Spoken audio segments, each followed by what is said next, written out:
Welcome back to World War Now, everybody. I'm your host, Conrad Franz, joined as always by Dmitry Kalugin here with a huge week of World War III analysis. I know it's been a few weeks since I've been gone, so maybe this won't be a week of World War III analysis. Maybe it'll be a bit of a catch-up for the past few weeks where I have been gone. I've been in Iceland, I've been in Michigan. As I'm recording this, I'm in Eastern Tennessee doing all sorts of interesting, wonderful things, visiting monasteries and the like. So I appreciate everybody for bearing with me in this content absence, and thank you to Dmitry for keeping things going on the Ether Hour front and the articles front. And again, thank you to everybody for staying with us, for not unsubscribing. So many people are, the moment a week goes by without content, they're like, oh, I'm unsubscribing. So I appreciate everybody for bearing with us. This is, these things happen, even for stuff within the show. I sometimes have to travel around and can't always do the episode. So I appreciate everybody sticking with us. Maybe in a second, I will tell everybody more details about what I was up to. But before we dive into that, of course, this week is going to be quite packed. We have to talk about the developments with the Iran-Israel, U.S.-Israel nuclear negotiations, everything going on there between Steve Witkoff, the Iranian delegation that's now been meeting in Rome. They've been meeting in Oman. And it appears that, again, Israel is trying to sabotage those negotiations. So we're going to be keeping you posted on that. As, of course, we've been saying for a long time, the possibility of an Israeli strike on the Iranian nuclear capabilities is very high. We also have to talk about the terror attack or the pro-Palestine attack on the Israeli embassy diplomats at the Jewish Museum in Washington, D.C. Obviously, that's going to have big ramifications for these negotiations, for the situation in the Middle East, for the U.S.'s perspective on its support for Israel and whatnot. Obviously, since we did our last episode, the whole supposed Trump-Netanyahu split has been going on. So we're going to be analyzing all of that, everything to do with Israel-Palestine, everything going on in the Middle East, the Ayatollah's recent remarks, the Houthis, what's going on in Syria as al-Shara al-Jalani meets with Erdogan, and things seeming to be developing between Israel and Turkey in their Azeri negotiations. We're obviously also going to be talking about the Russian advances in Ukraine, the latest updates on negotiations there with prisoner exchanges ongoing as we speak. Of course, huge drone attacks and missile attacks on Kiev very recently from the Russians. So it appears that much like the situation in Gaza as Operation Gideon's Chariot is unfolding, the situation in Russia, Ukraine is also very hot and doesn't seem anywhere close to dying down. Obviously, the Gaza genocide is escalating again with the Israelis and Netanyahu openly discussing genociding the Palestinians, kicking them all out, obviously annexing the entire Gaza Strip and whatnot, having it under complete Israeli security control. So we're going to be discussing all of that and much, much more, including things going on in the South China Sea, things going on in Libya, as it appears that the Tripoli regime is about to fall to the Benghazi-based Haftar military and government. So again, big news all across every front of World War III as things seem to be moving towards, the logical prophetic conclusion that we discuss so regularly here on the show. So before we dive into all of that, Dmitry, how are you doing? Doing amazing, Conrad. We've missed you here on World War Now on Ether Hour, so it's really good to have you back. So where were you exactly? How have the weeks passed by for you? What exactly have you been up to? No, thanks for asking. For a week, I was in Iceland. So I went around southern Iceland. I saw some waterfalls, saw some volcanic glaciers and all sorts of interesting things. I posted some about it on X. So follow me at GnomeRad on X if you want to see some posts. I saw some icebergs, saw some seals. I did some snorkeling in some extremely cold, clear water. So it was a good time, saw some gnome caves and other gnome type landscapes in Iceland. I recommend it. Very beautiful place. I hope the Moscow Patriarchate can get their church built there soon, because there has been some land dedicated to have a church built there for a long time. But I think due to Iceland's membership in NATO, there's been some back and forth with the Reykjavik City Council and the Icelandic government that's prevented all of that from happening. But for the few days before I went to Iceland, I was actually in Grand Rapids, Michigan. Shout out to St. John Chrysostom Russian Orthodox Church there, and everybody there for receiving me there so warmly. I gave a talk there to the parish brotherhood. It was wonderful. Father James Anthony, big supporter of the show, somebody I consider a dear friend and who really helps us keep the lights on here at World War Now. So thank you, Father James. Thank you, everybody at St. John Chrysostom Parish. I don't want to say too many names. There's a few people I could thank by name, but I don't know if they want to be mentioned on the show. So you know who you are if you're listening to this. And thank you very much. I apologize to everybody for not having a recording of the talk. I got about 25 minutes of it recorded and then the recording stopped working. So maybe let me know in the comments if you want me to post the few minutes that I do have of the talk. It's unfortunate because I think it was a pretty good talk. So maybe people in the comments who listen to it can vouch for me there. But I was doing that. And then, once I did that, I went to Iceland. And now that I'm back from Iceland, I am in Tennessee.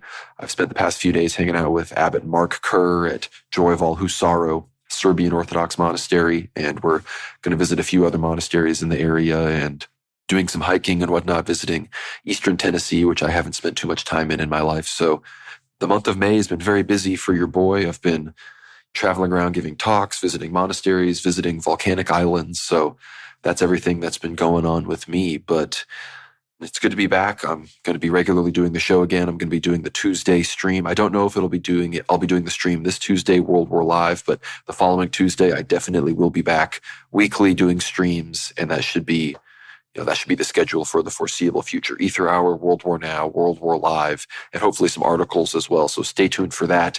Be sure to subscribe, like this episode, obviously, if you're listening right now, and be sure to like Dimitri's recent episode with Ryan Dawson, which was quite fantastic. I encourage everyone to check that out. But Dimitri, unless you have any updates for the audience, we should probably dive right into this World War III analysis. I know the big news, obviously, on top of Operation Gideon's Chariot in Gaza, as well as obviously the Russian advances and some of these other things we've been discussing, including what we're about to discuss, the terror attack in DC, the pro-Palestinian activist killing 2 Israeli diplomats. But it seems right now the big news is about the status of these negotiations. It's been well over 36 hours since the 5th round of U.S.-Iran negotiations. The U.S. hasn't seemed to make any comments about it.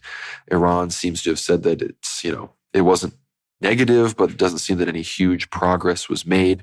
The Ayatollah recently said that Iran enriching its own uranium is a red line. Obviously, that's asking them not to do that is ridiculous, and the U.S. says they shouldn't be allowed to do that. So that seems to be the impasse that has been reached. The other details that were interesting to me about it were that Steve Witkoff showed up 40 minutes late to the negotiations because he was meeting with Israeli military officials, heads of the Israeli Air Force and other groups that, in theory, would obviously be heavily involved in striking Iran's nuclear capabilities, as the Israelis have been threatening to do for weeks and weeks now. So between that and then leaving the negotiations early, claiming he had a scheduled flight, which we know is nonsense because Steve Witkoff and these high-level diplomats don't travel on scheduled flights. They fly at will, at their own discretion. So it seems that there might have been some disrespect, some psychological signaling going on. Of course, I don't know any of the details on that, but pairing all of that with the supposed news about Trump falling out with Netanyahu, and then Trump and Vance coming out and saying that that's fake news and far from the truth.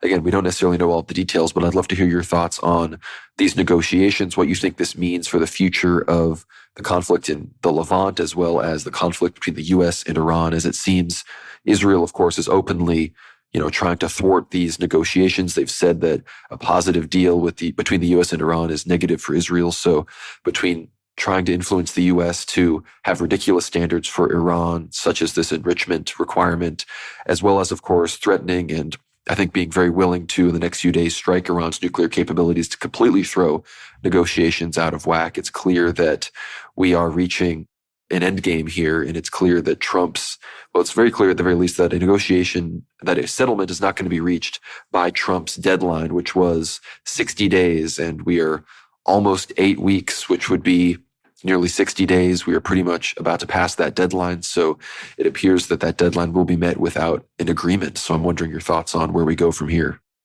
Yes, of course. I think the news recently that the 5th round of negotiations between Iran and Israel, as well as the US, but primarily through Steve Witkoff, who I believe most likely is representative of both nations at this point, because he's taking independent instructions, not just from Donald J. Trump and his administration. And of course, he's the presidential aide, so he would speak to Donald Trump personally. And he's sort of outside of the US Ministry of Foreign Relations, which is very interesting. He can kind of make deals behind closed doors outside of the bureaucratic structure, which is related to all of the embassies and international envoys. Very interesting sort of role that Witkoff is playing here. And not being a professional diplomat himself, of course, is kind of just grafted into the role by Trump simply because he's a rich man who's Jewish from New York. So that's very curious. But now he's meeting with professional foreign ministers like Abbas Araghchi in Rome. And this particular meeting in Rome that took place literally yesterday, less than 24 hours before the recording of this episode, amounted to essentially nothing. And we have to see a clear split here between it seems like the intentions of the Iranian leadership, Conrad. It appears that there appears to be a left and a right wing amongst the Iranian, shall we say, political elite. That is, Foreign Minister Abbas Araghchi of Iran, as well as perhaps even President Pezeshkian. Most likely, the people they represent are very much leaning towards negotiations and diplomacy as being the way out of this conundrum that Iran and Israel have gotten themselves into over Palestine over the last 3 years. However, over the last 2 years. However, we have to keep in mind that the recent comments of the supreme leader of Iran, who is both a religious leader of the Shia Muslims in Iran as well as a political leader, and he certainly has some executive authority. He's certainly almost like a commander-in-chief of Iran. And of course, the IRGC obeys him, which is like the Iranian elite military wing. We have to keep in mind that he recently made very strong statements against any sort of talks about, again, enriched uranium being stopped by Iran. And it seems like his particular hardline stance wouldn't at all consistently sort of assist with Araghchi's proposals here at these discussions. And so it appears that whatever Abbas Araghchi is trying to do here with Witkoff in Rome or in other countries in Doha and these other meetings that have been taking place over the last 5 months or so, the supreme leader has a very different position. He thinks that Iran should most likely leverage its relations with countries such as China and Russia and simply break all communications with the West in relation to its nuclear enrichment program, which is very curious. It's almost as if I think Iranians understand now that it's a two-way street. It's either they put themselves at risk of an Israeli preemptive strike of sorts on their nuclear facilities, which Israel and Israeli politicians have threatened in the last 2 weeks, actually, which has been incredibly scary. There's been a lot of news about Israel potentially striking even without Donald Trump greenlighting the operation and essentially dragging America into war. And of course, the diplomatic wing, the more liberal-sided President Pezeshkian and Abbas Araghchi are trying to keep Iran from falling into that nonsensical state of essentially eternal conflict in the Middle East. The problem here, however, is that Israel is the clear aggressor. It's not only aggressing against the Shia Muslims in Lebanon, continues to bomb southern Lebanon. These are people who directly Iran has somewhat of a responsibility to defend, as it always has in countries like Iraq and Syria. Iran has always stood up for its co-religionists, but also for Iran's stance in favor of Palestine. And Palestinians, the majority of them are Sunni Muslims. However, Iran and the Persians in general have always stood up for their Palestinian brethren all the way in that far distant land of the Levant. So it's very curious, Conrad, how Israel continues to aggress through Operation Gideon's Chariot, which at this point has already been condemned even by liberal Western regimes such as that in Canada, the UK, and France, which it's really curious how the criticism against Israel comes strictly from a left-wing, almost hyper-LGBTQ position, never from a right-wing position in Europe. The right wing is always very Zionist in nature. They're all welcome Netanyahu. They visit the wall. And this, of course, unfortunately relates both to Romania and Hungary and other conservative countries in Europe, maybe even, you could say, Alexander Vucic. However, the criticism of Israel always comes from the left. It's almost like a controlled opposition type of scenario where, okay, we'll allow a bit of criticism, but it'll come from the most unsavory characters, such as Macron, such as Keir Starmer, and the new Prime Minister of Canada. So that's very unfortunate. So Iran is in a very difficult position here. There is some analogy that can be, a line of similarity that can be drawn between the Iranian talks with US officials and Israeli officials, as well as the talks between, of course, Russia and Ukraine. So both sides, I think, in either case, trying to drag out the discussions for as long as possible because there doesn't seem to be a solution on paper that can be made without either country giving up huge compromises. Israel, of course, is the country that probably should compromise and at least allow Iran to, under some sort of Chinese or Russian protectorate and like a watchdog from one of these two nations, actually allow Iran to enrich nuclear uranium because Israel has apparently a warm relationship with Russia. They could have the Russian Federation oversee the nuclear enrichment in Iran and actually audit and come back with information about that to the international community, maybe at the UN or something of that sort. But Israel clearly has more loftier goals. And one of them, of course, is if we follow along the international relations plans that Israel has laid out for decades already, it's the downfall of the militaristic regime that is in Iran. And I call it militaristic because technically it even labels itself as such since 1979. Iran has been very militarized, somewhat Shia revolutionary in nature. Like it has essentially proposed itself as not a peacetime regime. It essentially fights against the Zionist entity and Western imperialistic influence, which is somewhat understandable because Iran has been under pressure from the British Empire and America, and largely even the Soviet Union, perhaps even you can say the Russian Empire for the last 150 years or so. So Iran pushing back against all kinds of foreign influence over the last 50 years is somewhat of a natural, organic reaction. So it'll be very interesting to see if when the sixth round of talks will be announced and exactly where that'll be, whether these talks will take place in a country like Doha, Qatar again, or whether or not it'll be in the Vatican, or probably some oversight from the papacy, maybe a blessing in an ecumenistic type fashion. I guess we'll have to see. But recently, of course, there's been a huge escalation of violence in the Levant.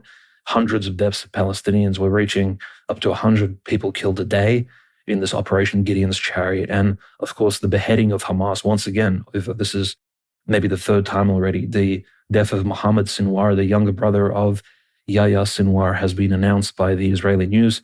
Not sure if it's been confirmed by Hamas leadership, but if so, then that means the military wing of Hamas in Gaza, in the Palestinian land there, has been completely beheaded. And so who the new leader of Hamas is in Gaza is, again, up to question at this point. So if Mohammed Sinwar has in fact been killed in this recent operation, it is a really big deal. And I think the other big story we'll discuss in relation to the Middle East, Conrad, is that visit of Donald J. Trump to the Gulf states on the week of the 12th of May, which was absolutely incredible, like both to the UAE, Saudi Arabia, and next door Qatar, making all kinds of economic deals. Some people are estimating up to $2, maybe $3 trillion worth over the next few decades, essentially almost like a second petrodollar agreement between America and these Gulf Arab states, securing their loyalty going into the future. And this is somewhat, I think, escalatory in nature because Iran sees Trump visiting these nations, which are inherently hostile towards Iran, and they're seeing Trump warm up to them, perhaps even seeing this as a potential threat for the future. If Israel ever goes to war against Iran, the Gulf states will be supporting both Israel and America's decisions going forward. And I think this is not going to play favorably into the 6th and 7th round of peace talks between the countries of course, America and Iran in the near future. No, I completely agree. And the recent comments from Abbas Araghchi, he explicitly says that any attack by Israel on Iran will be viewed as an attack from the United States. He explicitly says, this is a quote, Iran strongly warns against any adventurism by the Zionist regime of Israel and will decisively respond to any threat or unlawful act by the regime. Araghchi said in a letter to UN Secretary General Antonio Guterres and International Atomic Energy Agency Director General Rafael Grossi. We are likewise of the firm conviction that in the event of any attack against the nuclear facilities of the Islamic Republic of Iran by the Zionist regime, the government of the United States shall bear legal responsibility, having been complicit therein. And that's obviously true. Not only is Israel not capable of definitively destroying Iran's nuclear capabilities in a solo strike, but they wouldn't even do it if they had any illusions that the United States wouldn't defend them from the impending following Iranian massive missile strike and attack that will obviously happen after such a strike on their nuclear facilities occurs. And obviously the Iranians have also said they will target U.S. bases across the regime, across the region. They will target the base on Diego Garcia. Somehow, some have said they will try to target the mainland United States itself. I'm not sure if that's exactly possible, but they will be doing everything they can to strike American military infrastructure and harm American military personnel, which obviously is how our country here gets involved in a cascading military conflict with public outrage and public demands for involvement in the war, where previously unconcerned or frankly uninformed or misinformed civilians will then be radicalized against the regime because now there are American bodies coming home wrapped in flags, which again, I'm not saying that that's a good thing. It'll be terrible. But again, just because a few soldiers get killed in bases around the Middle East that we've put them there, near Iran is not a good reason for us to then sacrifice tens of thousands of more of them in a prolonged conflict. But of course, that's the psychological game that everybody is playing here. But you, of course, talked about Steve Witkoff and others meeting with Israeli officials before they met with the Iranians. This is from Press TV. It says the U.S.'s regional envoy and representative to underway indirect talks with Iran reportedly met with one of Israeli Prime Minister Benjamin Netanyahu's closest confidants, as well as the Israeli regime spy chief ahead of the fifth round of talks. Of course, this also comes talking about there's the head of the Mossad. There's also the new head of Shin Bet that Benjamin Netanyahu appointed, which supposedly the Supreme Court of Israel is. Press conference on Wednesday that President Trump had assured him that the U.S. was committed to Israel, despite a slew of media reports that have said there's friction between the two leaders. Let me give you some details that perhaps haven't been made public. A few days ago, I think around 10 days ago, maybe a little more, I spoke on the phone with President Trump. Netanyahu said, according to the Times of Israel, and he said to me, literally, Bibi, I want you to know I have absolute commitment to you. I have absolute commitment to the state of Israel, the Israeli leader added. So, again, as much as we all want to hope that Trump is totally turning on Netanyahu, I think the fact that he's seeding these stories shows evidence that he wants people to think that there's real America First stuff going on here, that he's standing up to all leaders, including Israel. But he himself, we're going to talk about the situation with the South African president, where he brought him forward and showed him videos of, political leaders advocating for white genocide and all the news stories about the farm murders, which was amazing. I support it in full. I think that talking about white genocide and the genocide of the Boers in South Africa is extremely important, but you'll never see Trump do the same thing to Netanyahu. You won't see him drag him into the White House and show him videos of Palestinian babies being killed and explain to him how we're done funding your nonsense. I don't think we're going to see that, despite the fact that it would be much more brave and much more groundbreaking. But somebody that did, call Donald Trump directly out, and of course, Trump hasn't been afraid to call him out in the past, was, of course, the Ayatollah Ali Khamenei. And in the midst of all of Trump's, talk about the negotiations and trying to talk about the 60-day deadline and trying to get Iran to make a deal, the Ayatollah said, Trump said he wants to use power for peace. He's lying. Some of the remarks made during the U.S. president's trip to the region, he's talking about the UAE, Qatar, Saudi Arabia trip, aren't even worth a response at all. The level of those remarks is so low that they are a source of shame for the American nation. He also went on to say, the U.S. has used its power to massacre in Gaza, to stoke war wherever possible, and to arm its mercenaries. Trump, of course, continues to blame Iran for being the biggest terror group in the region, despite the fact that, of course, between the regime in Syria, Al-Qaeda, ISIS, a lot of even the rapid support forces in Sudan, some of these other groups are fundamentally supported by Saudi Arabia and the UAE, which are countries that Trump visited on this trip that the Ayatollah is sort of calling him out for here. And Dimitri, you mentioned those trips and the investments. I believe it was 1.2 trillion in investment from Qatar, 1.4 trillion in investment from the UAE, 600 billion investment from Saudi Arabia. So some of the biggest investment deals ever signed. But again, I don't know exactly how all this is going to be used, mostly for United States defense contractors, of course. And as these defense contractors get ginned up and more of these weapons enter the region, there is ultimately the potential for more instability. And of course, we're going to talk about Jolani al-Shara meeting with Erdogan here in a second. But the Ayatollah not only had words for Trump in the aftermath of these trips, but he also had explicit things to say about the enrichment requirements for the negotiations. This is from Yahoo News. Iran's supreme leader on Tuesday pushed back against U.S. criticism of the country's nuclear program, saying that Tehran won't seek permission from anyone to enrich uranium and calling American statements nonsense. They say we won't allow Iran to enrich uranium. That's way out of line, Ayatollah Khamenei said during a memorial for the late President Ibrahim Raisi, who died in a helicopter crash last year. No one in Iran is waiting for their permission. The Islamic Republic has its own policies and direction, and it will stick to them. Khamenei's remarks came as indirect talks between Iran and the U.S. reportedly continue, though he expressed doubt about their outcome. Yes, indirect negotiations were held during Raisi's time too, just like now, he said, but they didn't go anywhere, and we don't expect much from the current ones either. Who knows what will happen? His comments reflect Tehran's growing frustration with the stalled nuclear discussions, as well as broader tensions that have defined U.S.-Iran relations in recent years. Foreign Ministry spokesman Ismail Bagheya told the state-run IRNA news agency that no definitive decision has been made about the next round of negotiations, adding that the Islamic Republic of Iran is reviewing the matter while considering the U.S. side's contradictory and constantly changing positions.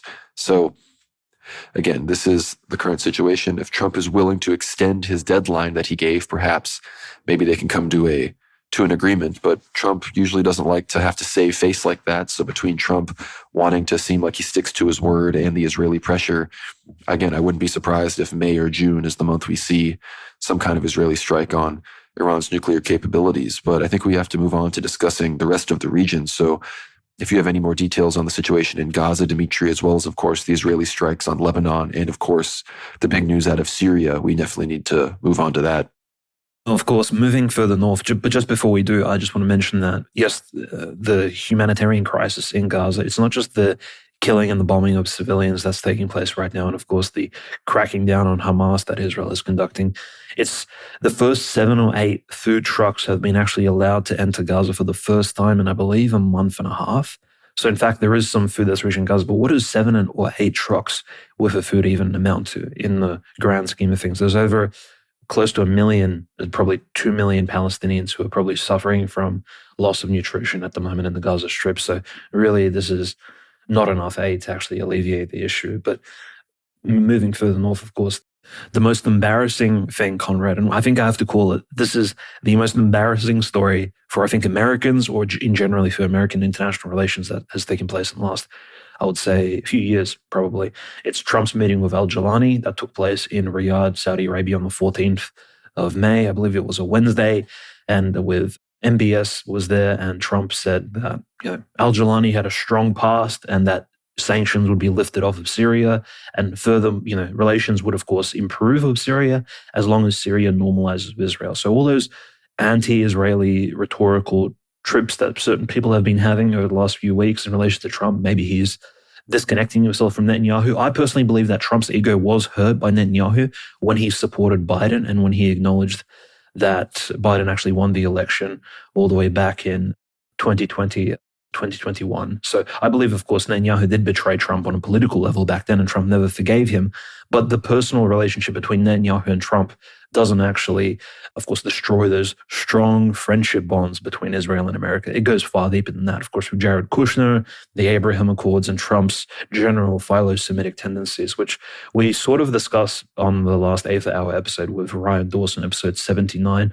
So definitely check it out. A very uncensored, unfiltered episode. Very hard to listen to all the details that Ryan, of course, provides us very truthful news about Israeli involvement in American blackmail rings. But al-Jilani, completely normalizing with terrorists, Conrad. The war on terror has officially ended, I think, after 23 years since September 11th. And the Republicans are the ones who started. It was the Bush administration.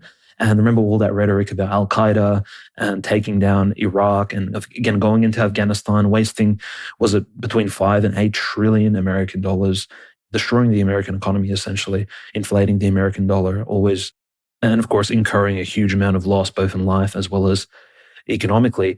And now HTS, Hayat Tahrir al-Sham, former al-Qaeda members are now completely normal. They're taken off any sort of terror lists, and they're officially the government of Syria. And this meeting with Trump, I think, is both an embarrassment as well as a humiliation for former American servicemen, for veterans who fought against literally al-Qaeda, former ISIS people, and any sort of Sunni Wahhabi extremists. And again, the fact that they're meeting in Riyadh, the home of Wahhabism, essentially Saudi Arabia, also points towards the fact that the war on terror that people have been talking about for the last 2 decades at least has been a scam. And in fact, the deep state in America, in collaboration with Mossad and other agencies around the world, for example, MI6, have been in fact supporting the same Wahhabis and Salafis that they've been allegedly fighting for decades now, probably since the Mujahideen support in Afghanistan in 1979 and onwards.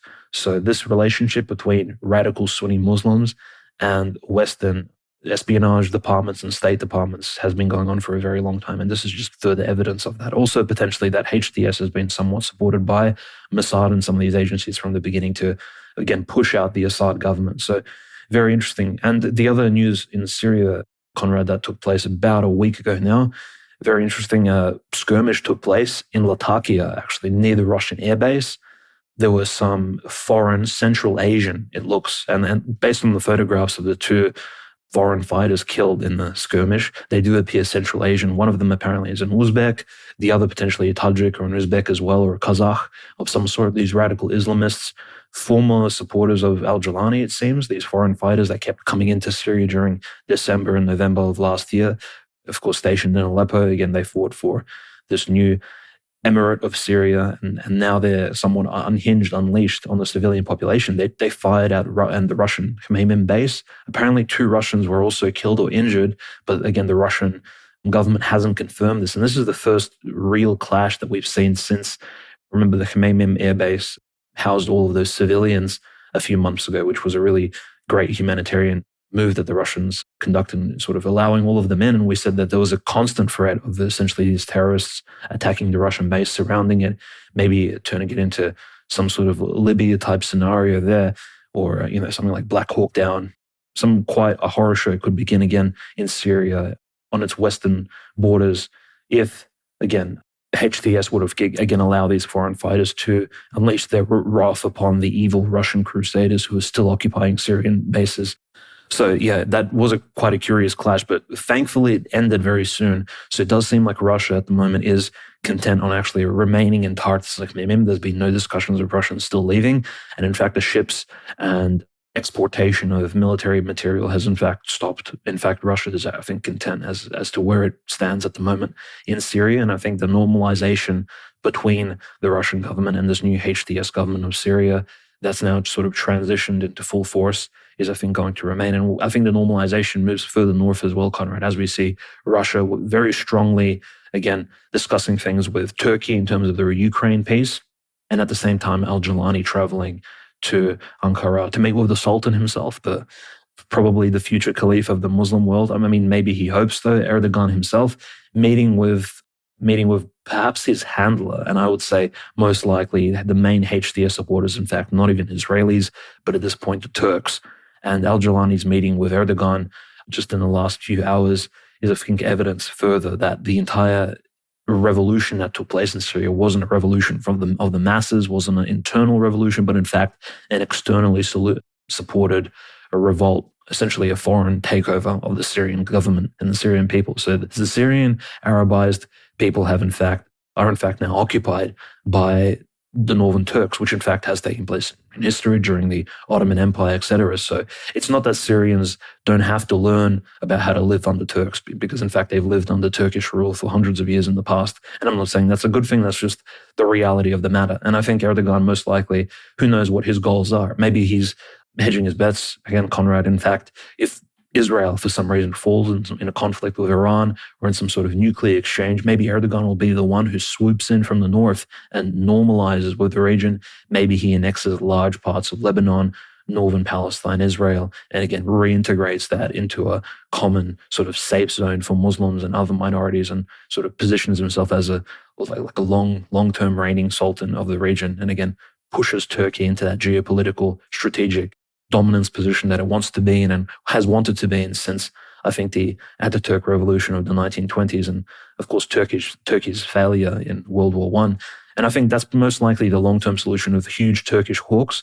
But at this point, just meeting with former terrorists, again, notice how Turkey has some of the most developed anti-terrorist organizations, domestically speaking, because they've been fighting against these Kurdish Marxist terrorists, blowing things up, again, committing shootings everywhere, targeting civilians as well as armed personnel of the Turkish army for decades now. But in fact, Turkey doesn't fear Sunni terrorists traveling north from Syria, but they're in fact very wary of Sunni Kurdish terrorists. So you can see this sort of two-faced, hypocritical approach, very similar to Donald J. Trump, who again accuses the Taliban, for example, of being a terrorist state, whilst meeting with al-Jilani, who arguably Al-Qaeda is even worse than the Taliban. If we look on paper as to who's committed the most atrocious acts against America, and if we look at the entire 9/11 story of 24 years ago, we'll see a similar pattern of, essentially Saudi Arabia, with the assistance of Israel, of course, but essentially Saudi Arabia and these radical Sunni Arab Muslims being responsible for 9/11. And again, with assistance from the US and a stand down and general negligence for the Twin Tower bombings. It wasn't actually the Afghanis who did it. It wasn't the Pashtuns. It wasn't the Pajids. It wasn't the Pakistanis who have committed all these crimes against American citizens. It was in fact the same people that Trump has been talking to over the last few weeks, which is incredibly disgraceful. And it really shows who really operates behind the scenes and who has been in control. So as the Middle Eastern, theater opens up and we see more of these conflicts come to light, I think also his history books in terms of its recent chapters will be in fact rewritten and proper amendments will be made as to exactly who was behind some of these acts and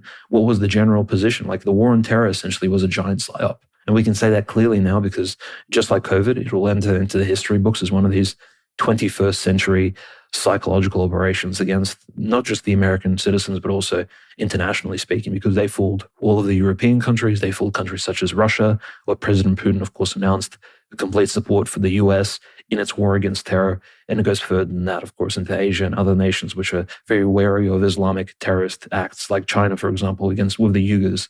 So it's a long-standing discussion, but I think what has taken place in Saudi Arabia, Conrad, and further in Syria and what's taking place now in Turkey is really showing us who has been in control this entire time. And it certainly hasn't been like the sovereign Syrian people at all, or people who actually oppose terrorism. Well, looking at this from the perspective of, how October 7th worked, what was its effectiveness, it's clear that, again, we see the UK, France, some of these other countries now, condemning Israel in some capacity, wanting to have a discussion with Saudi Arabia and Egypt about recognizing a Palestinian state. So we see Saudi Arabia, yet to have entered into the Abraham Accords. They're talking with the US about getting a nuclear deal without recognizing Israel, while still having them demand a Palestinian state, which again, according to Yahya Sinwar and other people, have talked about how ultimately October 7th was launched to prevent, Saudi-Israeli negotiations and collaboration from moving forward with the Abraham Accords and having, one of the biggest countries, where Mecca itself is, recognize the state of Israel. So from that perspective, Saudi Arabia is still on the back foot. But look what else happened. Of course, they lost their ally in Assad. It appears that Jolani al-Shura is going to be there to stay, as after his meeting with Trump, he secured sanctions relief, some of the first sanctions relief in decades from the United States for Syria. I believe it was the first meeting between a Syrian and United States head of state in 25 years or something like that. So very big deal. It was probably his biggest diplomatic victory so far, followed probably by his meeting with Erdogan, and of course his continued legitimation by Saudi Arabia, the UAE, Turkey, the powerful non-Shia Islamic states. And as you said, Dimitri, Erdogan, despite being, this caliph figure, rather, he's acting as this caliph figure. He claims that he will not be running for president in 2028, that he doesn't have the idea for it anymore, but that apparently the constitution needs to be amended. So some people are saying that he will restore some sort of caliphate, that he will maybe turn Turkey into a more Turkish Sunni version of what the Iranians have, where there's sort of this religious head of state, this caliph type character, but then there's also, of course, a president and a prime minister. So again, I don't think that's super likely, but, anything is possible. And, whether Erdogan falls, whether he dies or comes out of power due to some kind of coup or protest before 2028, or he actually does step down in 2028, we know that big things are coming when he finally exits the stage in Turkish politics. And, the fact that the Syrian regime right now is, according to Israel and others, are saying that it could erupt into sectarian violence at any moment. I know Marco Rubio recently said the same thing. This is obviously somewhat of a U.S.-Israeli coordination. The Israelis claim to be wary of the growing Turkish influence, yet despite the supposed animosity between Turkey and Israel and Syria and these other places, Turkey is still the number 5 biggest exporter of goods to Israel, after a few other countries like China and the United States. So again, the whole Turkey versus Israel Cold War thing is a bit of a facade. And when you look at the negotiations in Azerbaijan, as the Azeris try to mediate between their two best good friends, the Turks and the Israelis, it appears that, again, when it comes to understanding Iran and even Russia in some capacity, it's clear that Turkey and Israel and the United States are much closer than the United States and Iran will ever be, obviously. And even, I believe, the United States and Israel and Russia, despite the fact that the Russians, due to the Jewish influence, seem convinced that they can trust Israel, which I think is simply nonsense. The Russians need to, I think, live up to their word and actually be supporting Iran, both in all of its written agreements and in the more civilizational, spiritual battle, of course, and giving it all the support that it needs, which would include supporting the Palestinians. But again, the Russians are more interested in talking still to Mahmoud Abbas than, any other serious Palestinian leader. But again, the Saudis and the Russians also seem to have good relations. So all of this is, getting us towards the inevitable Israeli strikes that will, precipitate all sorts of events. And Dimitri, you talked about Turkey potentially taking Lebanon, parts of Israel, these sorts of things. That immediately allows us to understand the words of St. Philomenos, who do talk about Russia descending through Georgia, descending into Turkey and Syria, and then stopping at Mount Tabor. And if they're fighting the Turks in that capacity, that would make a lot of sense if Turkey stepped in to fill a sort of Iranian power vacuum. So that's an angle we're definitely going to be exploring. But The other big news, of course, huge Israeli airstrikes in Lebanon, southern Beirut. I believe these have been the heaviest strikes since the ceasefire, which was never really a real ceasefire, went into effect in late November of 2024. This is from Anti-War. It says 7 separate strikes were reported across the area in southern Lebanon, with at least one person killed in an airstrike in Rab el Falathin along the border. The IDF claimed that the person killed was Hezbollah, and with the Radwan forces, marking the second time they said they killed a Radwan member just this week. Hezbollah has not confirmed either of their positions, nor any of the other people Israel has killed this week, most of whom were labeled Hezbollah in one way or another. So, Israel could just be killing civilians and claiming they were Hezbollah, which is, of course, terrible. But in the Jazin area, 3 different strikes were reported on Al-Maboudiya, Sajad, and the Mount Rayyan Heights. 2 more strikes hit near the towns of Sunaya and Kliya in the Tyre district. A final strike was reported against a house in Toul. So, again, everybody's focused on what's going on in Gaza with Operation Gideon's Chariot. Everyone's focused with what's going on in Syria as the regime still struggles to maintain control. But the situation in Lebanon is still just as much a real front, which, again, Hezbollah continues to be dismantled. They have their supply lines in Syria continually persecuted and cut off. Their allies in Iraq are also being persecuted there, and it appears they're being dismantled by Israel. So, unfortunately, Hezbollah is one of the larger losers, at least recently, in all of this. And the only people we can say, I wouldn't say they're winning, but have achieved some diplomatic and real victories are the Houthis, who continue to launch missiles at Israel proper. They continue to ground flights at Ben Gurion Airport. Occasionally, they continue to have very visual interceptions above Tel Aviv. And these are thousands of kilometers that these missiles have to be launched, and the United States is no longer bombing them. So, for better or for worse, the Houthis basically gained international permission to bomb Israel, which I think is very, it's very funny at a certain level, and very, it shows that they have a very strong fighting spirit and have been able to withstand the full weight of the United States regime and their Navy and their collaboration with Israel and the UK and France and everybody that was, coming at them. So a lot of respect to the Houthis for that as they continue to do everything they can to support the Palestinian cause. But unless you have any other details, Dimitri, on the situation with Operation Gideon's Chariot, we do need to move to the Russia-Ukraine situation.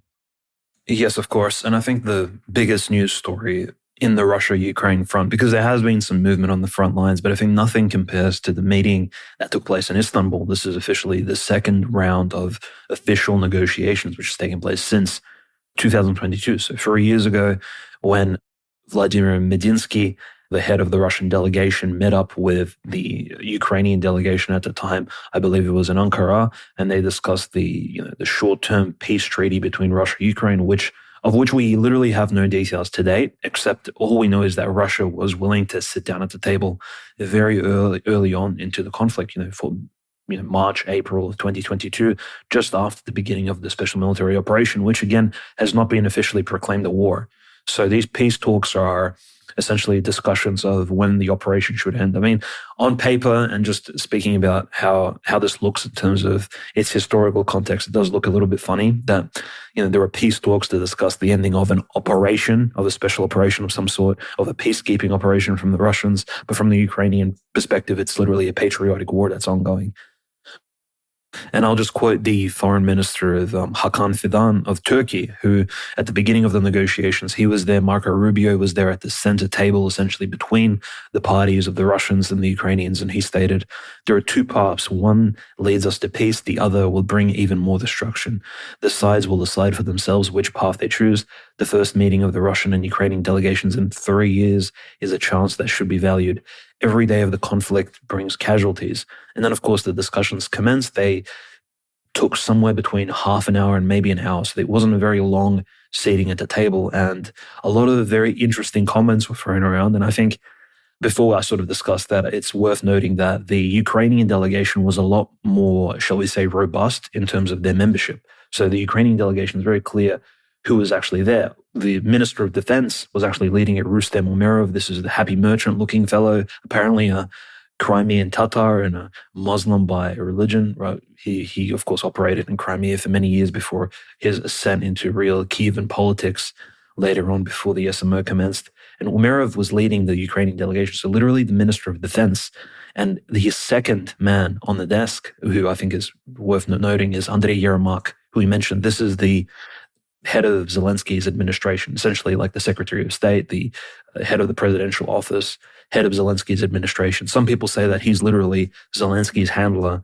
Zelensky is Jewish handler. And I say this quite openly because he's met up with all the top Zionist and hardcore Hasidic organizations, and including even paramasonic organizations like B'nai B'rith in November, I think, 2023. He traveled to America and all around the world to meet with these very shady sort of Jewish Orthodox organizations on behalf of the Ukrainian administration. He himself, of course, is Jewish. He's like a very scary looking hobgoblin type figure. And he was, of course, seated next to Amirov, didn't really say much.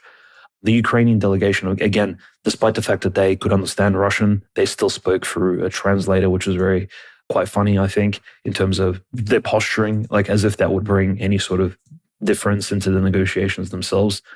It's worth noting that they also had Mikhailo Podolyak there as well, which is a big media figure in Ukraine, literally a blogger who now has become this new Arestovich type figure, like a presidential advisor to Zelensky. So Zelensky essentially is hiring, not quite Twitch streamer influencers, but he's getting close to that, basically YouTubers to be advisors for him, which is, quite fine because we're YouTubers ourselves, right? And I think we would give pretty good advice in terms of if we had a seat at the table, and I'm speaking for World War Now here, but the Russian delegation was even more questionable, I think, because it was led by Vladimir Medinsky. And who's Medinsky?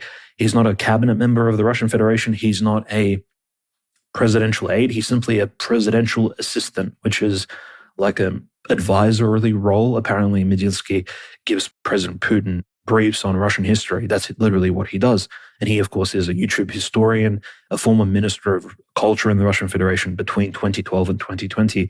There's been some analysis of how exactly may he benefit the Russian side in these negotiations. He doesn't actually hold any position in the Russian presidential cabinet. He has no executive power, but he does have a history of Ukraine. While he was the minister of culture for 8 years, he collaborated. This is, of course, before the SMO commenced, before even the COVID pandemic took place, on a few projects with his with the Ukrainian partners. And he himself is from Ukraine. Medinsky is a Western Russian name, of course, ending in Y.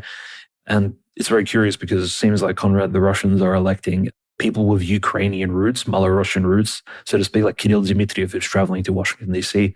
on behalf of President Putin to discuss the Ukrainian issue with the Washington politicians and President Trump's administration. He's also from Ukraine. This is somewhat comical. It's like, in order to discuss the Ukrainian issue, we need people with Ukrainian roots. Makes no sense. It's like during World War II, for Stalin to make negotiations with the Third Reich, he'd have to, I guess, select Russian Germans, I suppose.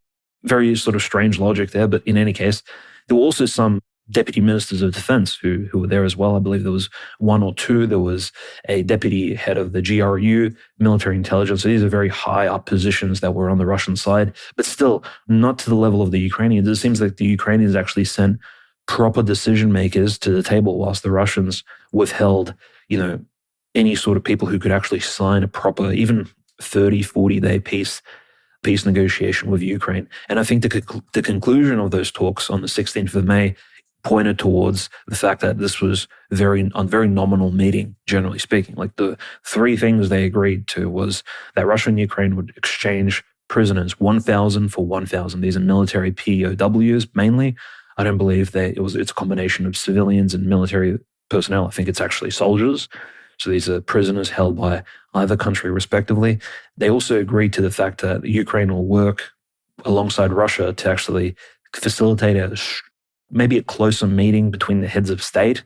Whether or not it's President Putin, President Zelensky personally, we're not too sure. The Ukraine really wanted, they were pushing for a Zelensky and Putin one-on-one meeting, or at least a meeting with them and Donald J. Trump. Donald J. Trump, while this was taking place, he was actually I believe he was in Qatar at the time, and he commented, someone asked him, why aren't you at these Istanbul peace talks alongside Marco Rubio and Hakan Fidan? Why aren't you there at the table? And he said, if Putin is not there, then I'm not going to be there. So Donald Trump only wants to sit down with Putin. He doesn't want to speak to some presidential advisor Medinsky about any sort of peace talks with Russia and Ukraine. And I think that's correctly put, because Russia essentially also embarrassed Ukraine in a few points here, because Medinsky, being a Russian history expert, and I have to note, Medinsky personally, and I know this man quite well, he's center-left. He's essentially a Russian liberal Democrat. He praised like the February Revolution in Russia, for example. His only criticism of it was that, well, this is when Tsar Nicholas II, the coup was committed against him. He said that, well, kind of tore the country apart. It should have been done in a different way. So he's not actually a monarchist. He's not a real Russian conservative. He's a Shabbos Goy, I think, for better or for worse. You'll find many of his collaborations as a minister of culture of the Russian Hasid, Chabad community. He's not exactly a right-wing nationalist Russian. I'll just have to point that out. And Rustem Umerov, the Ukrainians, I'm not even going to mention exactly what, who they are and what they stand for, because these are clearly degenerate actors who want the defeat of the Ukrainian people, I think, generally, not the state.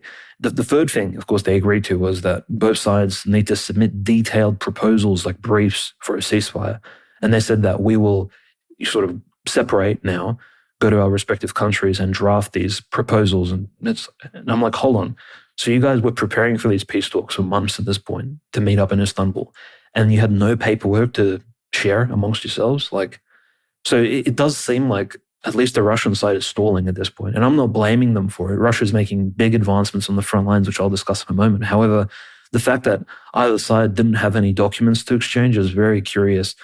And some of the disrespectful comments that Medinsky made towards the Ukrainian delegation, for example, one of them was, he put out a historical thread. He said, well, do you know during the Northern War, when Peter the Great, the Tsar, was fighting Sweden, we were actually fighting the Swedes for 21 years straight. So in fact, this was like an allusion to the fact that Russia could conduct a war against Ukraine in perpetuity for 2 decades at least. So the war is nowhere near ending, and Russia is willing to actually stand its ground and sort of uphold its geopolitical considerations here in Ukraine, which was very, I think, quite scary for the international community, but also maybe a bit of a bluff. I'm not sure if Russia has the same economy it had in the early 1700s, and that it could withstand a 21-year war continuously against basically all of NATO and all of its economic might. I'm just not quite sure that's possible. And also Medinsky made the comment that, look, if we're not willing to agree on these 4 regions, so Zaporozhye, Kherson, Donetsk, Lugansk, the next time we speak, we'll be discussing 8 regions instead. Which 8 regions, again, is he mentioning? Like Odessa, Nikolaev, Dnipropetrovsk, maybe, Kharkov, Sumy. Again, very interesting thread. So these little jabs were thrown out by Medinsky, and the Ukrainians, I think, didn't even know how to react to these sort of gangster-type reactions by the advisor to the president. So very interesting. The sides separated, and what kind of fruits do we have from this? Well, I think one of the big pointers is the fact that Zelensky is very eager actually to meet and speak with Putin. He's made certain comments about that. Zelensky, I think, would actually benefit from a meeting with Putin one-on-one, or even in front of a camera if it's all filmed, because he himself has been in not just debates, right? He's defeated Poroshenko in one of the biggest debates in Ukrainian history openly. Zelensky actually may be better as a political debater than Putin is, because Putin's never debated in his life. You won't find a single political debate of President Putin online in any Russian or English source. It's simply President Putin has never conducted presidential debates or any political debates for that matter at all, in any format, right? Official or unofficial, formal or informal. And it's really curious that Zelensky, person with, at least we have to acknowledge, some charisma. He's a stand-up comedian. He can self-ridicule himself. He literally played with his ding-dong on the piano. Like, this guy has no ego whatsoever. He has no problems embarrassing himself, and of course, embarrassing the person he's sitting against. And he can probably pose some questions to Putin regarding the SMO, which Putin maybe couldn't even answer openly. So Zelensky is a very dangerous person for Putin to actually sit up against, which is why President Putin will most likely continue sending people like Medinsky, maybe Lavrov officially, or maybe someone like the Prime Minister Mishustin, the head of the Russian legislative government, to speak to Ukrainian officials. I don't think President Putin will ever see him and Zelensky at the same table again, like we saw them in 2019 in France. I think that those days are long over. The Russian side, by meeting with the Ukrainian delegation, Conrad, acknowledges somewhat that, well, this new regime that's reigning in Kiev is somewhat legitimate. Because remember, the rhetoric that's been pushed in Russia for the last year and a half was, well, since the Rada elections haven't taken place, since the presidential elections of Zelensky haven't taken place in May of 2024, I believe, therefore the Ukrainian regime is illegitimate. Well, if it's illegitimate, who are you exactly meeting with? And why are you discussing that even the possibility of signing a 40 or a 30-day ceasefire? So again, it's a very contradictory rhetoric that's being pushed around here. And in generally speaking, the only beneficial fruits we've received from this meeting in Istanbul 2 weeks ago is that one, there's been a proper exchange of prisoners, which is a good thing. I mean, either side, I think families want to be reunited. These soldiers need to be rehabilitated. Again, prison time does have its toll psychologically and maybe even physically in Ukraine's case on the well-being of the soldiers. So at this point, 307 Ukrainian soldiers have been exchanged for 307 Russian soldiers. And that means that at least Russia and Ukraine are somewhat collaborating on a diplomatic level. But as this is going on, I'll just sort of provide a quick update in regards to the war fronts.